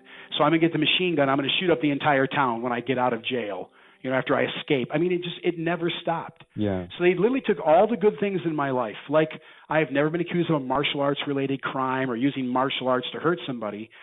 But they made that a bad thing. I don't use drugs. I make green drinks. Now I'm some crazy hippie nut job who takes potions. I have a meditation altar, which is about being peaceful. And, you know, now I'm a Satanist. I sing in a rock and roll band. You know, now I'm, like I said, the lead singer for Slayer. It was insane. But it is insane because it has nothing to do with the case in question. You know, I mean, Exactly. where is all the investigation? Where is all the investigation? I mean, it's clear that they were not looking for the truth. They were looking for a conviction. God only knows why. Right. But what about the media? What the hell was the media doing in all of that? Nothing. I wrote so many people. Amazingly, we still have this letter that I wrote to the media. It's like 7 pages, pleading with them, just come look at this story. And the only media coverage that I got, that I know of at that time, was the Port Huron Times-Herald, which there was a guy named John Brown. So John Bounds is the dirty cop in this case. John Brown is the dirty reporter. This guy was writing these just vilifying articles. And he was that guy that would like stand outside the jail and call me names, you know, like, hey, scumbag murderer. You know, so I would look at him. He could get a photo of me. So there's this photo of me, like my hands over my face. He got all pissed off. He was actually grabbed me and was trying to pull my hands away from my face. This guy was nuts. He was horrible. This is a guy writing articles saying, you know, killer says I'll get you. That never happened. You know, killer vows vengeance or whatever. He would just lie. You know, or he'd say my witnesses weren't sure if they saw me. Every single witness was absolutely sure, and they all had a reason why they saw me that day. So the kids, they skipped school that particular day. Kathy only taught that Wednesday class. Mark Sherman had a PTA meeting that day, and so on. So they knew exactly what day I saw these people and that they saw me up north. And the media wouldn't help me at all. And now here's the thing, though. In their defense, over the years, the Port Huron Times-Herald's management turned over. And they were very, very supportive for me for a long time. And then they kind of stopped defending me probably about 2-3 years ago. They were going to do a bunch of stuff, and they were talking to me, and then they just kind of cut me off. And I think it was pressure from the St. Clair County Prosecutor's Office. They were mad about all the positive articles. But the paper actually wrote some very positive articles, and the former editor, Angela Mullins, had said to my wife, you know, we literally helped frame an innocent man, and Angela was great. She's not there anymore, but she was great. So they did try to do some long-term damage control later on. Right now, they're not really. They just do general stuff now. You know, like. Yeah. You know, Freeman loses bid for, you know, a commutation or whatever. Yeah, I would never even say that, you know, free Temujin Kensu. I'll say justice for Temujin Kensu, and that's what I advise everyone. Take this word out of the dictionary. Because when you use the word free, you're subliminally saying that he's guilty of something. But the justice hasn't been served, so it should be justice for Temujin Kensu. Well, thank you, not anything else. But what I wanted to ask you is, who do you think should be held accountable for what happened in your case? Well, almost every single person did this to me has passed away. My dirty judge died. Almost every crooked cop in this case, including Prosecutor Thomas Houlihan. My lawyer died. My lawyer, David Dean, went on to become a even more massive crackhead. He was caught transporting a woman to a drug house on multiple occasions, lied about that during an investigation, eventually lost his right to practice as an attorney, went down to Florida and became some kind of a half-assed math teacher for a while, and then he started having sex with little girls in, I think it was Cambodia, and he spent his dying days with little girls in Cambodia, and he died over there of a heart attack a couple years back. His Facebook was nothing but like little 12 and 13-year-old hookers all dolled up. It was disgusting. It was disgusting. The guy was just a monster in every possible way. And I saw his Facebook page when he died, and it was these young girls. You could see they were absolutely underage and all dolled up, so probably prostitutes. And unfortunately, in poor countries like that, a man like him can go over there and for a small amount of money, live like a very evil despot, or I don't even want to use the word king. And so Philip Joplin, who helped set me up, passed away, and the prosecutor Thomas Houlihan passed away. John Bounds, the dirty cop, and his partner Harry Hudson passed away. The dirty cop Dave Hall, I just mentioned, who was originally helping Crystal frame me, he just passed away. So right now, the only people left are Crystal and Robert Cleland, pretty much, as far as those responsible. And they will be meeting their creator very soon, the judge of all judges, and then we will decide what happens, because you can't get away from the judgment of God. No, it's I've been blessed to outlive so many of the horrible people that did this, and the only thing that saddens me is I'm sure I'm not the only person they've done horrible things to. John Bounds actually is believed to have murdered people. We have found drug dealers that said John Bounds was the guy you paid to pull evidence out of the evidence room, to make drugs and weapons go away, and to make people go away. And we had a very high-level drug dealer tell us that he absolutely believed John Bounds had killed people. Mm-hmm. And there were a lot of unsolved murders in that area, too. Now, just so everyone knows, the former chief homicide detective, Herb Welser, is one of my best defenders. Great man of God. And just, to me, this guy's a hero. He's had to stand against his own county, and he is vilified by people that he worked for many, many years, and who always trusted his judgment. He's treated horribly by them. Former prosecutors down there treat him like garbage. This is a great man of faith, a great man in the church. He's such a gentle soul, and I hope you get to speak to him someday. He's such a kind person. He just came to visit me again recently. He's just an amazing person. We prayed together, and he's been fighting for me for 15 years, I think, at least. Yeah. And he has been so abused, and he will not give up. And he's generated a massive support base for me in city officials, local attorneys. Just so everyone knows, the people of Port Huron have been, for the most part, wonderful. I have gotten so many blogs and so many supporters out of Port Huron who said the same thing. It's so corrupt down here. We have a mafia-like mentality. These prosecutors and judges are incredibly corrupt. The cops are crooked. There's murders and drugs everywhere. The mob controlled that area. The Bonanno crime family controlled that area for a long time. Mm-hmm. And John Bounds was involved with the mob. We know that for a fact. So, because he was actually prosecuted for working in a mob-run establishment by the Attorney General's office. So, the people down there have been amazing. And, of course, Paul is from that area, too. And the funny thing was, when Paul and I first started writing, she had told her mother about me, and her mother, who had never mentioned me, said, "Oh, my God, I know all about that case. That guy's innocent." And she goes, "Really, Mom?" And he's like, "Oh, he didn't do it. Mm-hmm. There's so much stuff online. You have to go look it up." And so Paula spent like hours, reading all this stuff. And then she reached out to me. She'd seen an article about me in the paper. It was about for my 33rd Christmas in prison. And she felt so bad, she wrote me a letter and just said, "I don't know what kind of support base you have, but if you need a friend, I'm here for you." And I get a lot of letters like that, and I always appreciate them. And I write almost everybody back, and at least send them a thank you card or something. And but I wound up striking up a friendship with her, and I'd been nursing the loss of my wife for 7 years, and I prayed, hey, God, if it's time, I'm lonely and I'm sad, and I need that part of my life to be filled up. And she appeared, and I can't say it. She was. There's no way to say it. She was the perfect person for me. Yeah. We say kala, in Hebrew, which means the perfect wife, and it's used in a lot of faiths actually. And I think God sometimes says, hey, you know what? You've been through enough. Here's a little something for you. And like I said at the top of the conversation, that I feel that God sent Paula as mercy to you. Absolutely, she has been a mercy too. And it's not just that. It's we as inmates, we live vicariously through everybody out there. So I love hearing from people like you and the things that you do, because I can kind of visualize that myself. So we had a dog, and I was dying to get home to the dog, and I knew the dog was an old girl and she wasn't going to live much longer, and she was such a sweetheart. And she got so sick May of this year. And sadly, she started having seizures, and we lost her, and very quickly too. And it just broke Paula's heart. So she didn't want to get another dog because it hurt so much. And finally, I kind of put my foot down one day, and I had won a lawsuit, and I gave her some money, and she'd spent a fortune taking care of me and helping me. And so I said, go get a dog. And she got these two just gorgeous little Yorkie Havanese pups, cutest things in the world.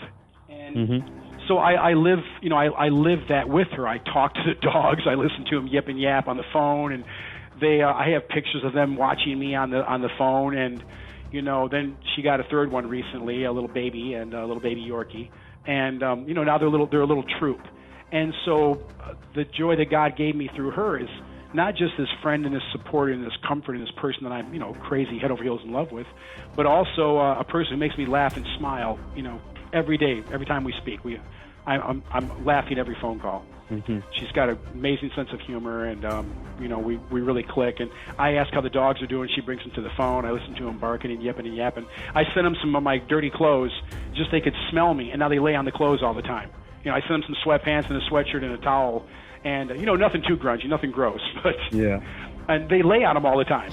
A lot of people have been arguing that there's a lot of racism in the U.S. justice system, but your case is different. We can't even say that it's racism because you're white. Yeah. So are we saying that the United States criminal justice system is actually an unjust system? It's an absolutely unjust system, and part of the problem is they've gotten away with it for so long, and we all know it. We've become so divided as a nation that we can't talk about anything now without it becoming political, and that breaks my heart because, just 5 years ago it wasn't like this. If you get into, what happened in January 6th and then all the protests, you have the side that goes, okay, those are peaceful protests, and then the other side goes, no, they were burning cities down. And then January 6th is the worst thing that ever happened on the planet. No, it's not. Our buildings were blown up and 3,000 people were killed. That's not the worst thing that ever happened. We've become so partisan and so divided, and it kills me. Because when you become partisan like that, you cannot fix the problems. And even criminal justice has become partisan. Trump started doing some things on criminal justice, but we expected Obama to do so much. I really believed when he came into office, I was totally suckered.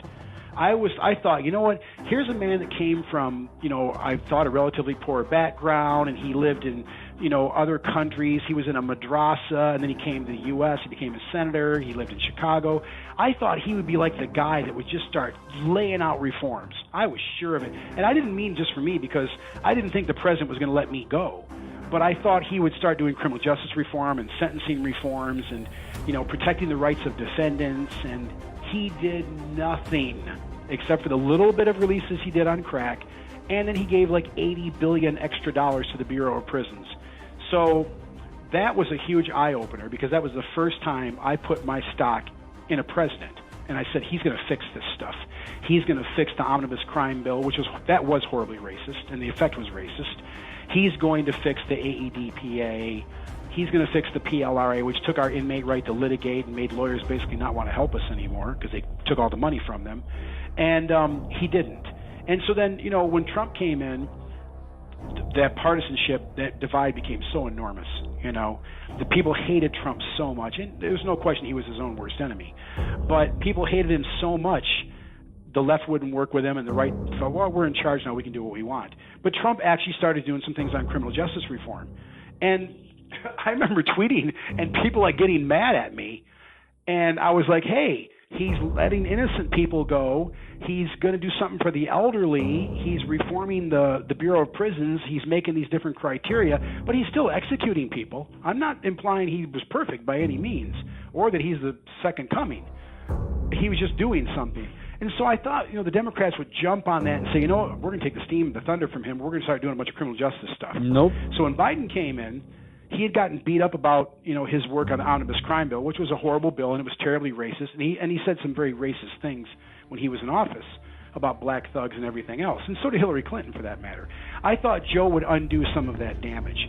And instead, he did things right away that more division, the transgender thing with women's sports the first day in office. That's not what America was waiting for. All those young kids that were rioting and burning cities and complaining about police brutality, for example, were expecting criminal justice reform. When our governor came in and Snyder left and his Democratic governor came in, we thought criminal justice reform is now going to happen. And it didn't. And she did nothing and he did nothing. And that's the thing that I really don't understand.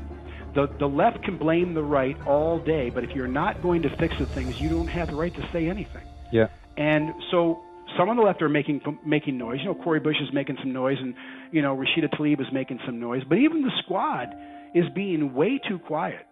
Now, I did see Ayanna Pressley on C-SPAN give an amazing speech on criminal justice issues and prison and reforms and sentencing. It was phenomenal. It was a phenomenal program she did.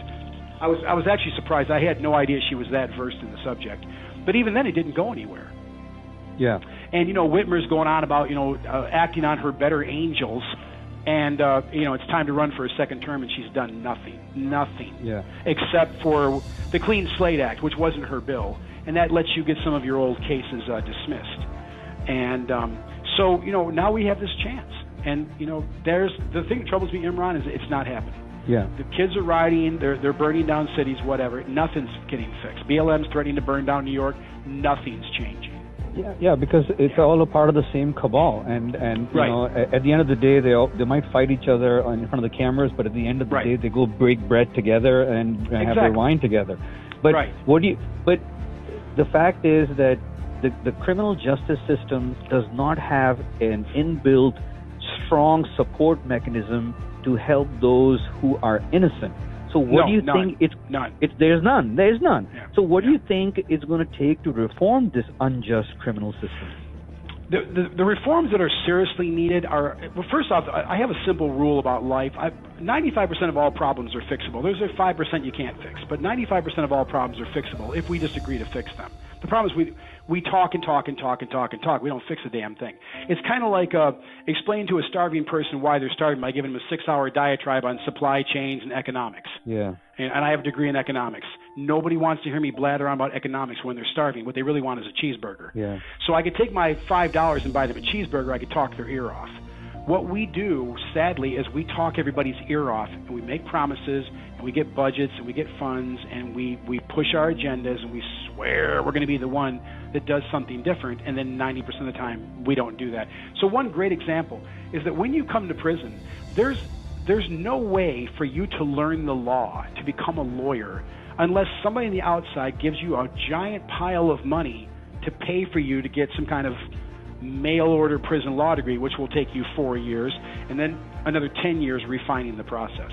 Now, we have an indigent appellate system, but the fact is, in a lot of states, it's terrible. When we had it in Michigan, at first, it was horrible.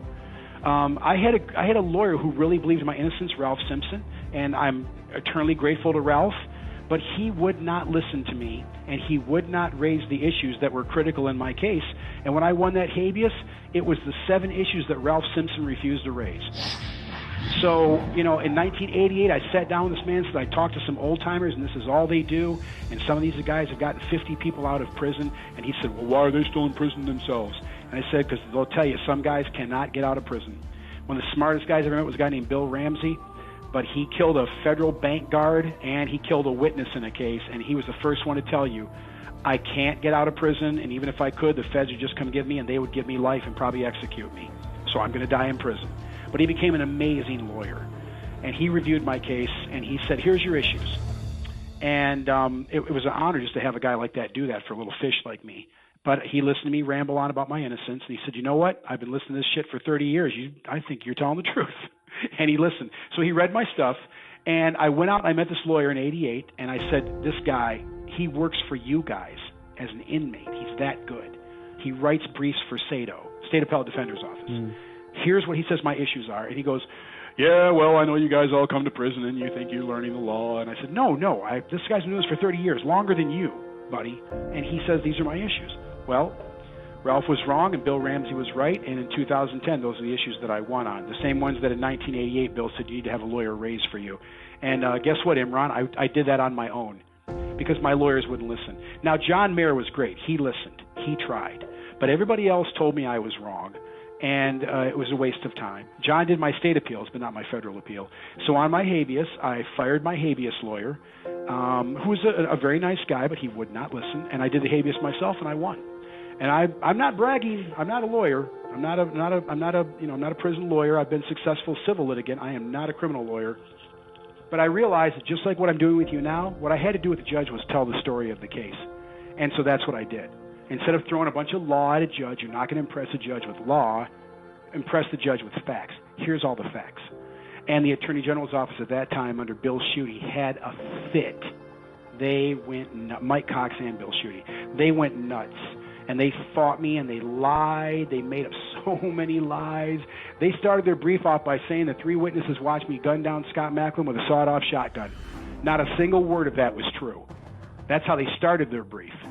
So I told the judge, everything you just read in these 50 pages is a lie. And I went back and I countered every single lie. It was 83 pages of it. Every single lie. And everybody said, she's not going to let you do that. You can't do that. And she did. And I got all those lies on the record, and I busted them for every lie. Here's the transcript page. Here's the report. Here's the witness. Here's the evidence. And they stopped lying at that point while I was doing the case. Now they're back to lying again. Now, not under Dana Nessel, but the previous administration. So when we had the appeals with the photos, they went back to lying about everything again because, I wasn't handling that. And that's not, and again, that's not an attack on U of M. But U of M has a job to do. They can't do what I can do. They have to go in front of that court every single day. They can't go in there and call everybody a scumbag and a liar and say they're part of the system. I had the freedom to say things that a lot of lawyers just would not say. And so I was able to call out the AG because I knew they were never going to support my release at that time. And I had the freedom to call out Robert Cleveland and say he's a scumbag and he shouldn't be on that bench. And I'm sorry you're in the same building with this weasel. And she knew the man. Obviously, she knew him as a man. She knew him as a judge. And I have to believe, though I don't know because she's not allowed to talk to me about it, I have to believe that she knew he was a scumbag. I have to believe there's a part of her who was like, I've watched this sleazeball in my court for years. Of course. Everything that Mr. Kensu says he is, and worse, and I don't have any problem believing that he did any of this crap. Even to this day, he's a smartass in his opinions, and he's insulting and degrading. He tried to get a Chaldean guy, a very high-ranking Chaldean mafia member, to help set me up. Guy's name was Ray Akrawi. His real name is Rajid Akrawi. There's a published opinion where Rajid Akrawi said Robert Cleveland called me in and wanted me to say that this Kensu guy was involved with the Chaldean mafia. This is a true story. And again, for all the listeners, this is a matter of record. I'll happily give you the case citation. Man. And Rajid Akrawi called Robert Cleveland out. I had no idea this was going on. I met Rajid later. I had no idea this was going on. And he said, this guy tried to get me to set up this guy that I don't even know and I've never even met. When I met this guy, he came to me and said, dude, man, Robert Cleveland, he called me in and he tried to get me to set you up because I was doing some criminal business in that area. And he wanted me to say you were working with the Chaldean mafia. I said, are you freaking serious? I'm a 23-year-old punk kid living in the Upper Peninsula of Michigan. There's no Chaldean mafia up there. That's like Detroit, okay? I'm not from Detroit. Why is this a prosecutor and now a judge? Why was he after you so personally? Well, it's not personal. It's covering up what he did. I was just a patsy. This is people always ask if I feel this was personal. It wasn't personal. I was just easy. They didn't know me from Adam till John Bounds heard Crystal's sister Tracy Merrill mention my name. Yeah. And say, well, Crystal used to date this crazy motorcycle martial arts guy, and John said, tell me all about him. Yeah, which points to the fact which you noted earlier that this has been going on not just in your case, but before your case, and probably on a regular basis until they get caught. Yeah. See, the average person that's framed for a crime does a specified amount of time and gets out. So I know a guy named Ed Rohn, for example. He went to a prison for shoplifting in a store. He's on video. They know it's not him. They tell him basically, well, go ahead and fight us. You're going to go to prison anyways. You can hag it out on the appeal process. What arrogance, man. Yeah, and so he just pled out. What arrogance. Yeah, he pled out. Yeah, and his family got the video later on, and it's absolutely not Ed, and it's too late because Ed pled guilty, so there's nothing he can really do about it, That's the system. That's the system. Now, I want everybody to understand, because, St. Clair County just insisted that I die in prison. There's a reason why that matters. They offered me 2 sentencing deals. They had David Dean come to me with 2 deals. They deny it all the time now, but they can't lie about it because there's letters I wrote Shelley about the deals, which we still have the original letters on the jail stationery. But anyways, the first deal was a 15 to 25, and then Dean came back and said, I can get you a 10 to 15. So you go, oh my God, 10 years in prison for a crime you didn't commit. Well, no. In 1986 in Michigan, I would have had a year in the county jail, so that's 9 years. Then we had what was called good time back then, where you would take about a third of the sentence right off. So that takes the sentence to right down about 6 years. Now, Michigan prison system was so overcrowded back then that our governor, Jim Blanchard, did what were called executive emergency time cuts, 90 days each, and he did like 5 or 6 of those. So there's another year and a half, 2 years off my sentence. Then they calculate my good time, plus the year, plus the special time cuts, and then in Michigan we have what were called correction centers, basically a building you go and live in, and you can go out and work in the day and you report back at night and you sleep there. And we also had furloughs, you could go home for the weekend. And we had a camp system where there was no fences, no armed guards. You could just pretty much walk away. Now, that's how the system was back then. So if I had taken that 10-year deal, I would have been out of prison with good behavior in about a year and a half. I would have been in a corrections center. Why didn't you take any plea deal? Well, because I was innocent. I didn't do it. There's no way I was going to plead guilty to murder. I mean, once you do that, as far as I'm concerned, your life is over. Remember, I was not some, criminal guy out there living the criminal life. I'm thinking like a citizen. I didn't do this. This is wrong. I'm not pleading to a murder I didn't commit. I'm not saying I killed some guy I didn't kill. This is insane. I'm not going to do this. Yeah. And so I stood up. Also, my lawyer's going, the whole story about how you're going to win, you're going to have a giant lawsuit, you're going to get $1 million. It's called malicious prosecution. He's talking me out of this at the same time. Well, the U.S. Supreme Court ruled that when your lawyer talks you out of a really great plea bargain, you can get your case overturned just on that alone. Yeah, thrown out of the case. Yeah, it's called the Cooper ruling. That actually came from Michigan, from a guy I was with. That just by coincidence, that case came from Michigan too. So the point was, they didn't think that I was such a threat that I could be back on the streets in a year or two. I could have gone to a correction center. 4 years from my first out date, with all those calculations, I was almost ready to go home. So if they didn't think I should die in 1986, it's 35 years later. Why are they still trying to keep me in here? Now, the second reason this matters is in murder, which is obviously heinous no matter what version it comes in, there are things called aggravating factors. So when they decide the penalty for a homicide, it's not always natural life. Sometimes you get a 10 to 15, a 5 to 10, who knows? There's plea bargains, there's various versions of the charge. They still mean somebody killed somebody. So in Michigan, I have 0 aggravating factors.